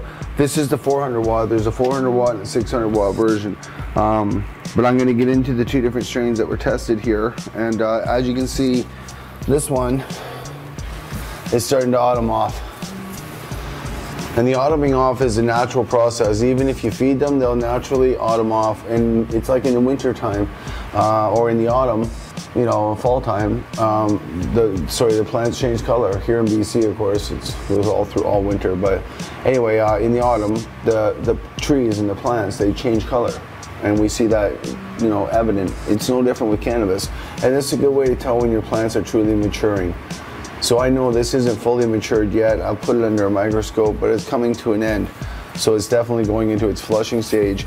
Now the other thing about growing with LEDs, you can see it's getting all heavy pulling over this way. There's a reason for that. What you guys can't see is I've got different straps. These are just sap straps, leaving lots of loose areas. I've had to take off certain leaves. You always want to be careful. Otherwise, you're going to end up with bud rot. I mean, you can't mess around, especially in a room like this with LED. But keep in mind that these fan leaves, they pick up all of your light. So you don't want to be picking these off. I see a lot of growers pick them off. There's no need to. You know, they bring in your light. That's why you get these nice girthy buds. This all should grow into one. And then these here have been pulled up so that they're not all just dangling down because they're getting kind of top heavy. And that's what happens as they finish. But the sign of the autumning off is a sign for me to start flushing and make sure that I'm prepared and to start using my microscope on the trichomes. And as soon as they get to that, you know, basically a really milky, big resin head, and they start to curl a little bit. They're normally straight up. They start to curl just a bit. And then of course you get a little bit of amber. 10% amber, 20% amber, and you're good. And yeah, so this strain is finishing up sooner, and it's been staked up and ready to go. And that's important to look at. And when you think about LED, I mean, 10 cents a gram. The main thing that I'm looking at, even as I put that back over, is just I've seen plants growing under HIDs, high intensity discharge lamps, whether it's high pressure sodium or metal halide. I've seen them growing under both, and you get the same results. So I know a lot of people out there want to hate on LEDs. I would say one of the things, don't expect the same vigor. What I mean by vigor, the girth, strength of your plant to be able to stand up and hold its own weight. For instance, like I've had to zap strap these guys up, can't hold the weight of the bud. That just comes from a lack of vigor that you would normally get with a nice healthy environment. And I'm not saying it's a perfect environment. I'm saying it's a 10 cents a gram environment for end users that want to grow cheaply, you know. And if you're limited to 4 plants, if your province happens to allow you to grow 4 plants in accordance with the Cannabis Act of Canada, well then you'll be able to implement some things like this. And it's important to understand the differences in strains, because some strains will perform and others won't. This is an example of a performing strain, and it too is starting to show its autumning off signs. You know, the lightening of the leaves. At the same time, you can also see the red hairs that are developing within the buds. And I've been scoping these as well, so they're all finishing up and nice and chunky. Once again, what you would expect to see in a regular high-intensity discharge lamp environment. But instead, this is a simple fan, and then the only other thing that there's an investment when it comes to doing this room is this little guy here, because you have to keep the humidity always, I mean, with the door closed, we're up around 50%, 55%. That's where I like mine to be kept. Each grower to their own. There's no right or wrong answer. And if some of y'all are wondering what TMB enhancer is that's hanging up here, this is basically CO2. Now the problem with CO2 enrichment in a tent with an LED is temperature. Without a lot of temperature, CO2 doesn't work quite as well. It still works fabulously though for tents. For that reason, I have 2 of these. The second one's right here, and I just undone it for the purpose of this video. But when you shake these, they'll make a little hiss. And that allows me to know that even that one's just a little tiny hiss, but it tells me it gets close to time to change it. And they'll last you about a week and a half to be able to get through that. But this important part of, again, that 10 cents a gram comes down to how cheap can you be when you put your room together. First, you don't want to be cheap on your tent or you'll have a problem with your smell. So go with Gorilla tents. That's what I'm speaking to. That's what's been tested here. Second is lighting. If you're not going to use LED, then use 600 or lower wattage for your lighting, and be prepared that you're going to need to take your dimmer switch. See, mine's dimmed right down, and you're going to have to do this. You're going to have to start exchanging the air in here real quick in order to keep that temperature down. You need that temperature outside the tent, getting sucked through and constantly changing. And right now I don't need to do that because I simply don't have the relative humidity, I don't have the temperature, I don't have these problems that most growers would face. And that's what makes this so cheap. Normally with high intensity discharge lamps, you have air conditioners, you have heaters, you have all kinds of different things that you have to implement. With a tent, what I like about a tent is honestly, you gotta think that it's almost like setting up a tent when you were a kid in your living room and you decide to put some Christmas tree lights in there. Those are LED lights. That's what that is up there. You know, then you decide to put some houseplants in there. It's not a lot different. You're doing the same thing. So when you actually put all this together, what you end up with is the ability to supply yourself every 60 days with between 1 and 3 pounds of cannabis, depending on the strain and the methodology used to grow it. I think that's the most important part of this video that I wanted to bring. And when I talked about this guy here, the humidity, in this case, see, most rooms need dehumidifiers because the heat makes so much moisture, because the moisture is evaporating so fast and the plants are using it up, that it causes high RH and you have to down it. So instead of a humidifier, you need a dehumidifier. In this case, you need a cheap little $40 humidifier just to help bring it up, because you don't want the dryness of standard room temperature in the winter. If you're in the winter, you're going to get dry room. And in a dry room, the plant just closes up and it does not produce. It has to be the right climate control at all times. And I can't talk enough about what I always, there's 2 things. One is fan. You can see this guy moving. And this fan right now is being turned up onto one more dial. And that's just to make it a little more windy in here. And it's like a vortex. It's meant to bounce off the walls and cause a circular motion. Keep the plants happy at all times. There should always be some leaves moving. You can tell these plants here, no autumning off at all. So these ones are nowhere near done yet. They're probably another couple weeks out based on the scope. And that's important to understand too. The air movement here, here, and here. So you got all 3. And you want to make sure that you have proper air movement. Now the air movement is not air exchange. Air movement is just the movement in the room that you're moving the air around, but it doesn't make the air fresh. Air exchange, this guy, this guy makes air exchange. That's how we make this one work. So it's important to understand this is a muffler, this is a can.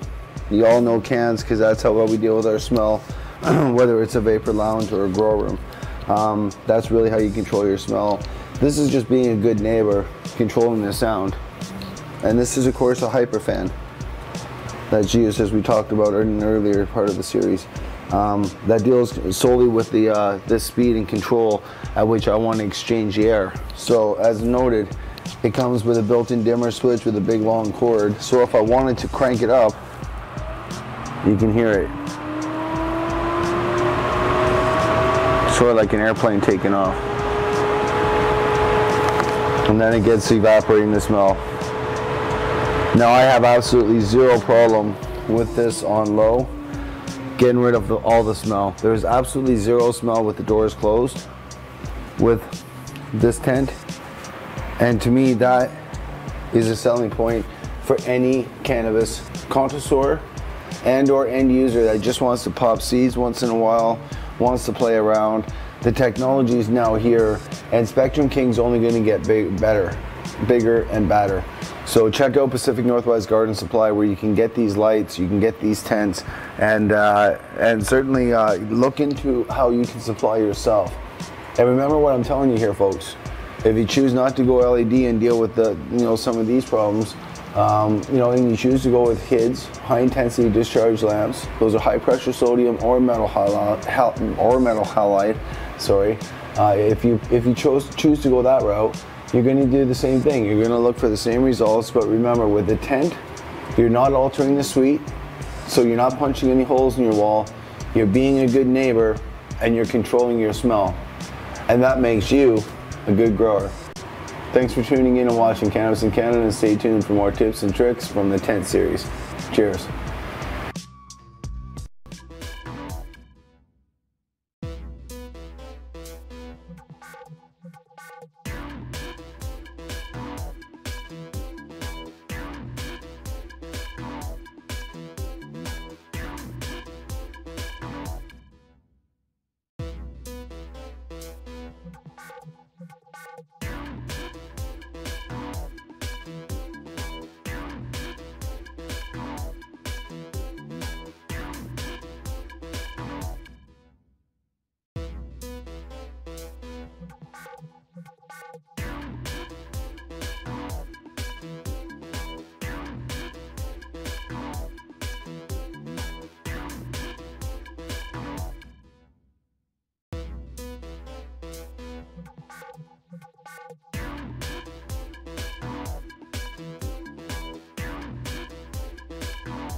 I'm waiting for the I didn't send this over. I'm sorry. I'm sorry, guys. I didn't even look at that.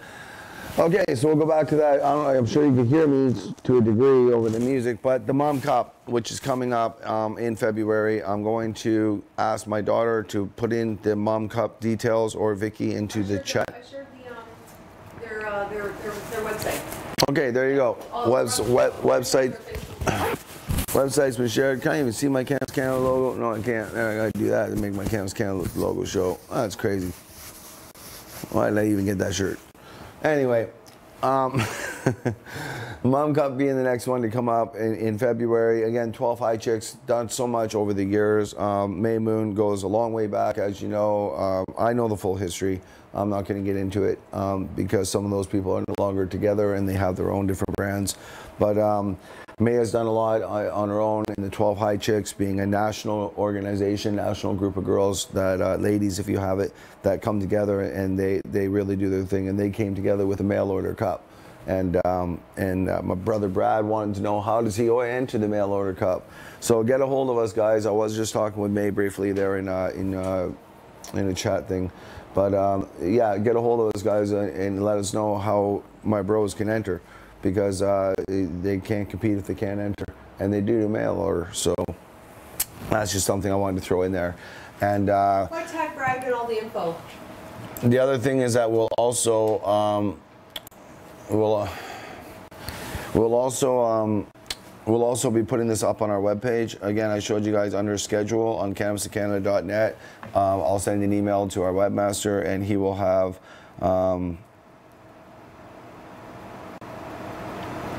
we got Deb from Australia. Remember Deb? She's watching. Hey Deb, how are ya? Hey Deb. I was just talking about Australia. I'll get back on that in a second. I'm just reading some comments. The Mom Cup, because I don't have the information in front of me, but we will have on cannabisincanada.net a link on our schedule about the Mom Cup, who's going to be speaking, who's going to be there. And believe me, it is where the activists, the original cultural activists, I had to take one of them out for dinner last year who thought that I sold out when I was working for an LP. I had to remind that person, and I'm not going to get into names, but I had to remind that person face to face, man to man, over a conversation, over some lunch, who are we really, where are we really at? And I get his frustration, because our whole country has been flipped on its head. People have been turned against each other. People have manipulated each other. A lot of this. Whack, whack, whack, whack, whack. We talk a lot of shit on the internet. It's all you do. And it causes so much problems. Last year I realized that while I was off dealing with my health, my wife was dealing with her kids, people did a lot of damage. You know, some of my friends, I just realized I was responding to a text that was sent to me, a PM that was sent to me almost a year ago, that I just catching now because somebody was trying to let me know that there was people talking shit on the internet on the East Coast. And it's just like, hey, we kind of already know that. We have dealt with that since. And you know, and anybody else that's chosen to get too close to my family have been dealt with. We appreciate the heads up. We do appreciate the heads up, but our family does take care of things generally ourselves, and somebody comes too close to our family, then that's their mistake. We will defend and we will do what we need to do. I can assure you of that. And those people know who they are, and they've already been spoken to. So we'll leave it at that.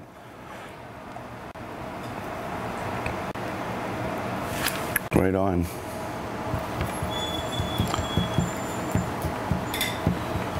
Sorry guys, I'm just doing business at the same time.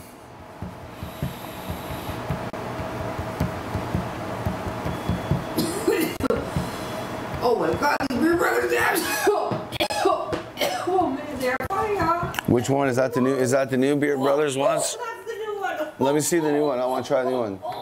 Don't tease me. Let me try a new one. So again, Mom Cup, if you're looking at the next one to get to, if you're in British Columbia, if you're planning on what's the next big event to get going on, May Moon did win a major court case, and apparently she has settled. I'm not going to talk about it. I'm going to let her speak about how much money she got. I don't want to speak about that. She won the slander suit. There was a slander suit that was put out against her. I'm not going to get into names about who slandered who and who did what, but this goes back to intellectual property, protecting the culture, and protecting one another. Though May and I have never worked together on a single project, we have respect for each other because we've seen each other work for the past 20 years in this culture and do our due diligence as activists and advocates. You can fake, you can provocate, and you can pretend to profit and buy your way in, but you can never earn your respect in this culture till you put in the work, the dirt, and the time. Earn your name. Don't try to buy your name. Don't put on the suit and flip your hair sideways and think that that's going to make you something you're not. And that's where my respect for the 12 High Chicks, my respect for almost everybody. I've been giving out shout outs to people I don't work with directly, left, right, and center, because this is our culture. One thing I know is we've all come to see now. See, it's taken 5 years. Medical patients can see it a little sooner because they came after my garden, so I was reading a lot of shit you guys weren't. Now we can all see it in the news. So now it's like, okay, Let's come back together. No, we shouldn't have to stop doing our cups. We need to start doing more cups. We need to make sure that they're not the big conglomerate cups that get fixed. We want real Judges cups, smaller. We don't need big, huge conglomerate cups, but we need our culture. We need events like Redbeard's Glass Gathering. We need to have the Prairie Cup every year. We need to have our people doing our thing our way and not fighting each other over our goddamn brands. When there are multi-billion-dollar companies moving in who want us to fight each other over the scraps off their table rather than us take a seat at the table. We're all busy. We're distracted with bullshit. Stop, honey. You don't have a mic on, please. I'm sorry, but put a mic on if you'd like to join the show. It's just because they can't hear you. They can though. That's the thing. I can hear. They can hear you, but it makes the audio sound like fucking ass. Put a microphone on. I told you, you can mute it, you can unmute it, but please stop overriding this mic. Thanks. I know, guys, I sound a little harsh, but I am trying to do my best to keep the show professional. And when it comes to a podcast, it sounds like there's some fucking echo in the room, not respecting the sound quality of what we're trying to put out. People that may not see the video will listen to the audio, and we certainly want clean cuts. So, all said, we got the keef here. I guess Vicky quickly banged that out. So it ended up being, I guess, a ½ ounce. I guess I thought it was an ounce, but I guess there was only 14 grams there. But again, if you harvest, I can tell you now, you harvest in a tent and you trim, this is about what you're going to have in keef. So it can be screened again one more time and be screened down. Actually, no, it can't. This is screened. So this is basically resin heads and some stalks, but 99, 98, 97%. I'd have to look under a microscope to tell you, which I happen to have right here. 101 reasons to get a microscope.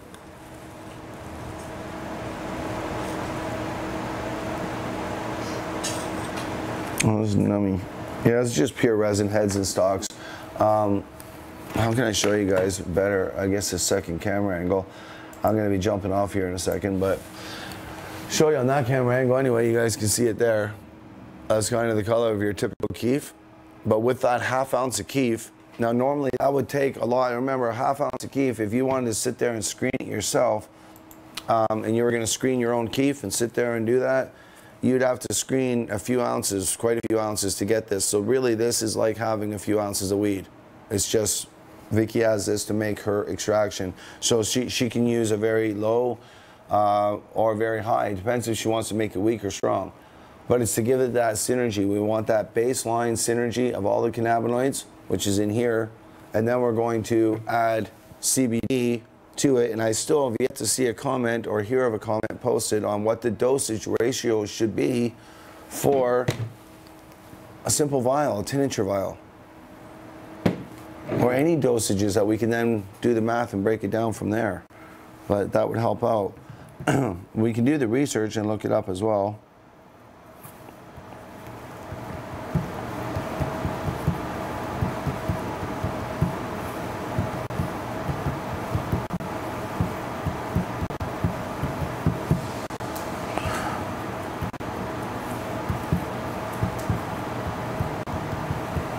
What I love about live stream, guys, is that I can go quiet like that, and I'm not really being rude because y'all are talking to each other, no problem inside your inside the chat. So that allows the chat just to keep going. So it doesn't concern me in that respect. So yeah, it's one of those things. Again, I can go quiet. Like I said, you guys just keep chatting in the chat because that's the purpose of doing these live feeds. These live feeds aren't to teach you directly anything from me. They're to engage with myself, to engage with the Cannabis in Canada team, as well as to get, again, there's those questions that some of us just don't have answered, or we want to get answers to. And some people want to know, how do we get to come down and visit you? What do we get involved in? Buy your mom cup tickets. Let's get behind our culture again, because God knows I got some people to straighten out who have their heads a little sideways about who I do and don't work for.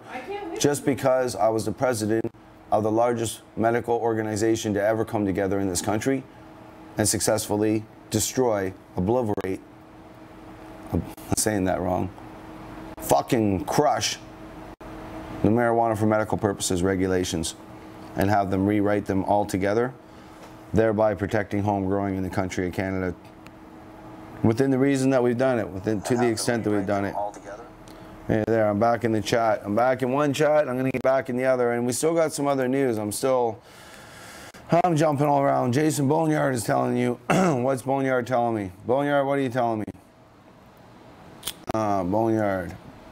Fact check. Boneyard. Weed lives matter. Weed lives definitely matter. Everybody remember, weed is cannabis. All weed is medical. Call it weed, call it marijuana, call it whatever the hell you want. Call it kush like you do in Chicago, where you don't actually have any strain names. That's unfortunate. But, you know, there's a lot of education. This lends to the East Coast education that's needed. In Chicago, there's only kush. You either got the kush or you got fucking shitty weed. That's it.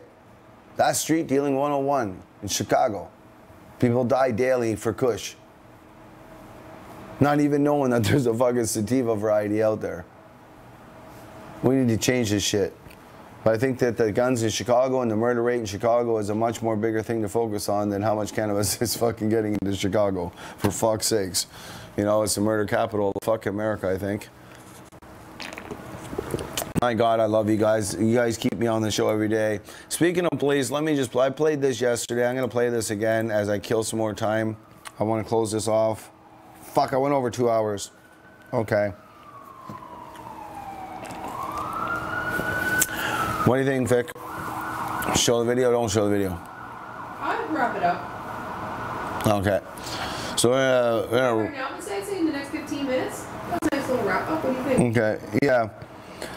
Yeah, everything was kush. I'm telling you, Donald, I learned this. Again, going to California and going to Australia and learning just how little knowledge base there is, we need to all get together, come together, share my shit. Let's build an army. If you want to be your own show host, let me know. Come on the show and fucking let the world know. If you want to be a guest, man, let's share this information, because if we don't,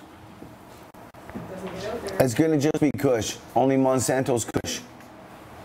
And if Monsanto's kush gets involved, everything's fucked. And that's important to understand. We don't want Monsanto's kush. So that's what I mean by not allowing the education to get so far lost that we're actually misinforming one another. And that's what's going on. We're actually misinforming one another, and we need to stop doing that. So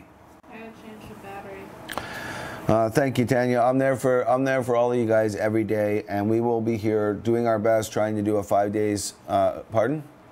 Batteries flashing out of something. All right, we're gonna switch off to a quick commercial break, and we'll be right back. Here is what I was just saying, the police video. This is before I did the coalition. Some of you guys may not think that I did stuff before the coalition, but this was the first attack on me as a medical grower, turning me into a medical hardcore activist. See you after this. Okay, I'm recording.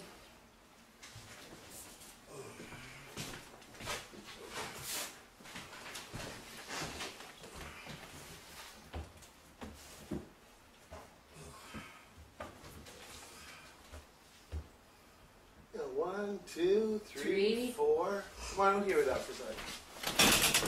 I don't think that's necessary. And you got the top one up top, and the second one here and here. Yeah, I'm gonna film it. There's 4 of them.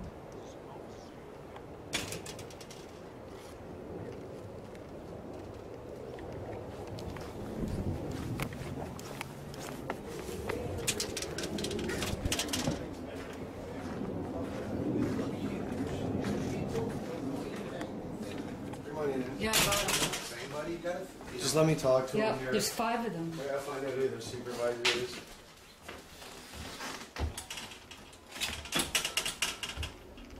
You guys got a supervisor that wants to do the talking?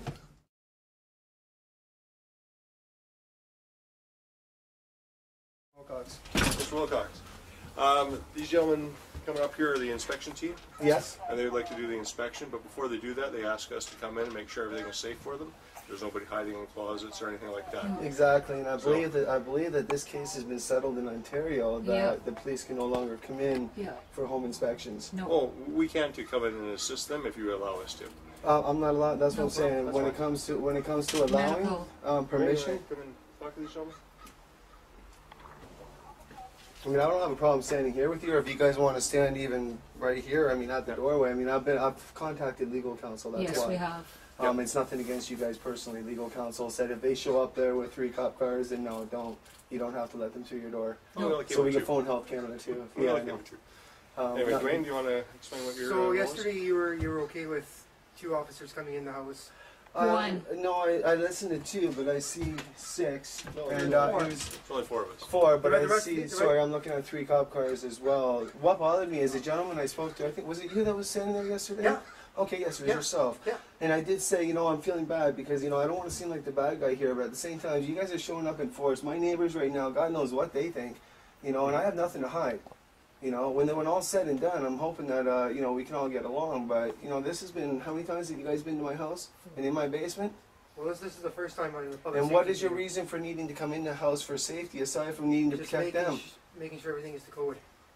You're police officers. No. This is bylaw enforcement. Okay, so you're coming in to do that. I'm saying, why do you need If they're him? part of our team, they come for our safety. We only come in for their safety. So again, against my request to not have them come in for your safety, you're going to go ahead and tell me that I have to allow these officers into my house without a warrant?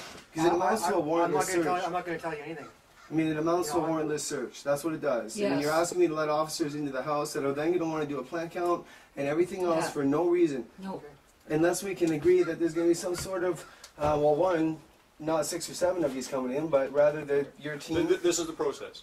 One of us would stay out here with you and That's all the fine. other occupants. 3 of us would go through the house, make sure there's nobody hiding or any weapons. Yeah, any weapons. No. You don't search for weapons. You guys can get a warrant if you want to search Yes, for get a weapons. warrant. Let me finish. No, you won't be searching my house. No. Okay, let me finish explaining the process. 3 of us go through, we make sure that there's nobody hiding in here. We come out, then the inspection team goes in while we stay outside. There ain't nobody hiding in here. There ain't nothing for you to have any probable cause to believe Yes. that. I didn't say we did. Well, We're then coming here again. to assist them, and they want us And to I'm do it. saying So, that my understanding that's is that there's a legal case that you guys are That's not fine. allowed in. So I'm saying that No. if they would like to come in and if they would like to go down and do their jobs, they're welcome with to. them. I'll stand at the door with you so you know you're safe and that they're safe because I'm with you. Well, we don't know that And we because don't we have don't to know if there's worry. anybody else in Yeah, the house. bring me That's what down. that's why they ask us Has to there come. been any threat to you guys? And you guys have been to my house 5 times. Yeah. And there's never been a threat to your officers. No. Okay, So Jason, Calls yours. what we'll do is we'll just get an entry warrant. Yes. Okay, I mean, it could just be so much easier just to let things roll. So we're not here to stop you from what you want to do, just to make sure the electrical and everything's to code. I just don't understand why all the officers, guys. This is part of our team, Jason. Okay, it's nothing to do with you. This Okay, is am I going to get we this go to every year, places- guys? Well, I mean, I don't mind. Once this is done, am I going to get this crap every year? Yeah. Probably not, but this is the first time our section's been involved. We Oh, may have had there police we go. issues, but it's never been the public safety team. Okay. Public safety team. Yeah. Warrant. Okay, so Different cities called the electrical safety the searching team. for my house. We're You're not telling me doing you're going to searches. get. No, you just told me you want Yeah. to search for people in my home. Yes. And that's my problem that I have. I don't want you Jason, going through my we're closets. really okay. We'll just get the entry warrant. We'll do things the proper way. That's the way you prefer. No, I'm asking you why it is that your team can't just go in. Why you need to get a warrant? It's city policy. We don't need to get a warrant. You're not allowing us to follow Because he city wants policy. to search that. He wants to search my house. That's what he just said to me. It's been Yesterday I recorded. told you I'd take 2 officers and walk down there, but he's saying he wants to search every house in my room. It's like, to get downstairs, we walk straight down. What the hell is the side bedrooms or anything Yeah, else have what's to do that with got anything? The police have ways they follow. They do things too. So it's obviously you can't accept the way we want to do things. We'll just. Well, we do got it all on warrant. camera, so come on in. Let's go. Bring your guys in. Let's film you guys doing what you're doing. We'll just see what my lawyers have to say after that, and it'll be a lot easier. Well, we come in, but you guys stay outside. No. No, you guys aren't gonna search my No house. fucking way. That's how we do it. If you don't want that, that's fine. Nope. Okay. Thanks for your time, Jason. Thank you. I'll show that to my lawyer. Thanks, guys. Okay, I'm recording.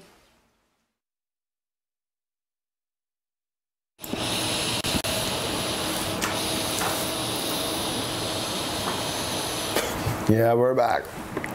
We're back, baby. I had to get some of the CBD into me, and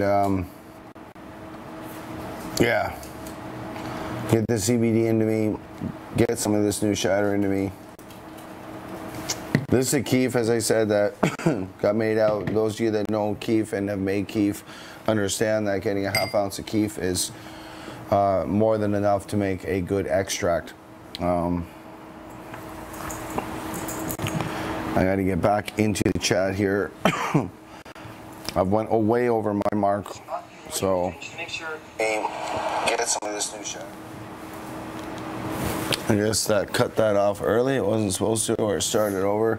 Anyway, that was way back when the police in Abbotsford came in to shut down my grow up. And the green teams, the way they work is when you let them through your door and they come in, they do the inspection, but then they bill back your landlord for a $10,000 bill for all the hours that the police had to work and everybody else had to work and blah, blah, blah. Anyway, that's a reverse way of getting you evicted. That's why I tell you, be careful of these landlord tenancies, lobbyists, and their steadfast approach to no home growing in urban settings, regardless of Allard, regardless of anything. We cannot underscore this. They have powerful lobbyists. And I have now confirmed that from speaking with May here, we will be at the Mom Cop, and there's some interesting stuff to talk about there too.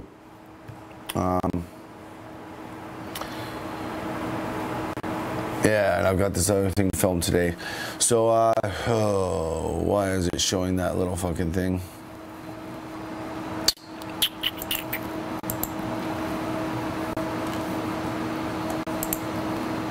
What the hell is that even? There it is. Yeah, that was weird.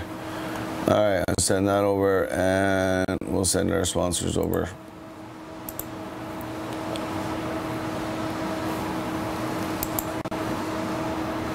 I sent the wrong one over again. Alright. You would think that I would have this down by now, but it seems that I don't. Fuck. There. Jesus. I'm mad at myself sometimes. I'm expecting my first visit. It's almost 12 o'clock. I went for a couple hours this morning, well over what I expected to go. But hey, you guys are in there tuning in, watching the show, so it's worth it for us to to just keep it going. That's what the morning show is for. And as we go again, once we get the year kicked off, the Mom Cop, some of these beginning stuff, Redbeards, some of these beginning events that we do at the start of the year here in British Columbia, that kicks off the year, but then we start going across the country. And as hopefully the government legalizes like they say they will in July, and that will kick off our summer tour, and you guys will be able to get copies of the, different, again, the documentary, there's a text version, a book version that I'm writing, and then there's also the filmed version, which is the lawyers, the plaintiffs, and the leadership of the coalition, speaking about everything chronologically from 2012 through 2015, when the coalition Allard case concluded, barring the injunction. The injunction is still in place. It stands today. Fucking going to dabs now. I don't give a fuck. Okay, CBD. I don't give a fuck. You guys just got to deal with this. It's the end of the show. I don't know why that keeps showing up. That's my God. There goes my light. See, that's how much we're at the end of the show.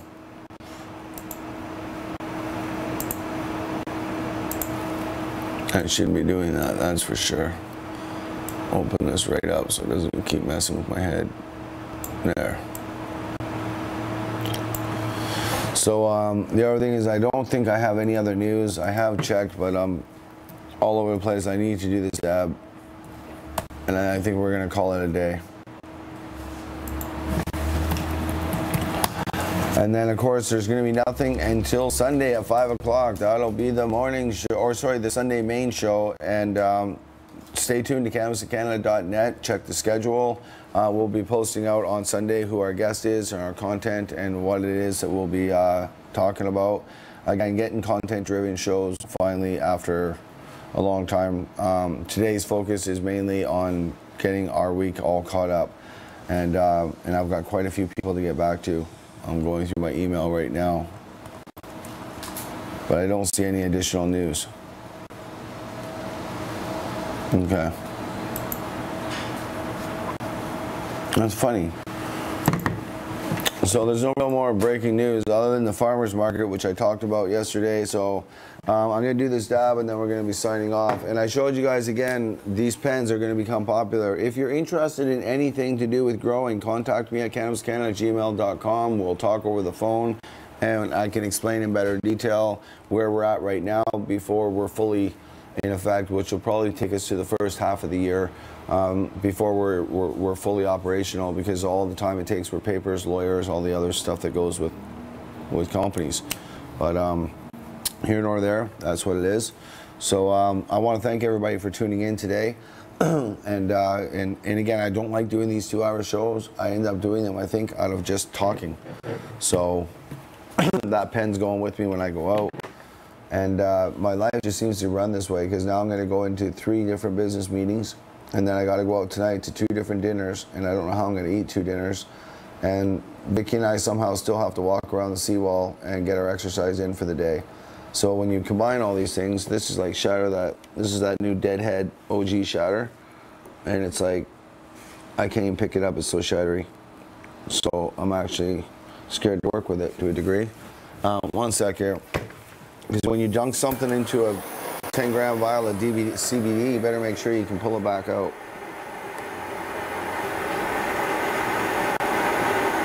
So I'm basically melting it to a degree. I'm taking my dab, and in advance, just to be 100% sure, I'm making sure that it's melted on there, and it's not going to come off in my jar of CBD. Again, this is 10 grams of CBD, so I just want to dip. You guys have to try this. Because it does, when it comes to pain, I don't care what anybody says, there is something to be said about dabbing CBD for pain. There's a lot to be said about taking it in a pill form. And my friends, please, if you make CBD anything, hit us up.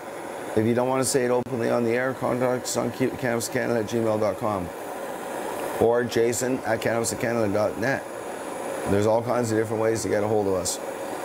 But Facebook, I can tell you, is not the best way. I've got, I think, 500 messages, and I've got about 85 people, 85 notifications, I think, on my public page of messages. And then I have literally, just, you get what I'm saying. I have about, I think, over 1,000 unanswered messages on LinkedIn as well. Because I'm not on these platforms, there's just not enough time in a day to sit down and answer. I hope to have the staff to be able to get back to everybody one day, but it's not enough for me to go around. Long and short of it, to be honest, guys. I don't want to hit it too hot, learn that much. I could even dip this into that keef if I wanted to, but I don't want to knock off the CBD, it's too expensive.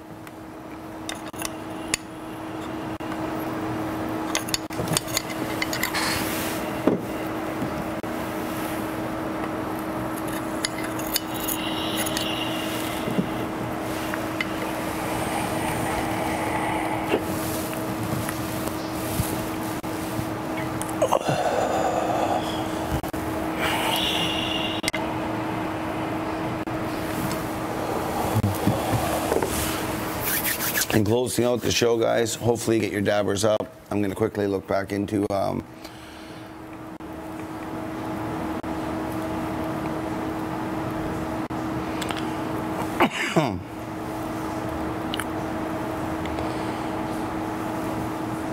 damn, you know, those CBD dabs just smack you in a different way. Hey, Norman, good morning. Mr. John Tedbull, you received your lights. That's good.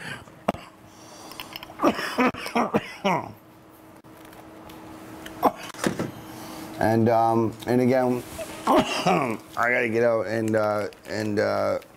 yeah, you guys can't even see through the well, I guess you can't see through it, but this is some amazing deadhead shatter. That's what I just dabbed on, and it's just like, ooh, called deadhead for a reason. Anyway, it is the way it is, and we are at where we are at, and it is the closing of the show. It's been 2 hours and 26 minutes, so 2.5 hours, that is insane. I don't know why I keep doing these long shows, but it is what it is, and we're done now. It is a show that has come to its conclusion.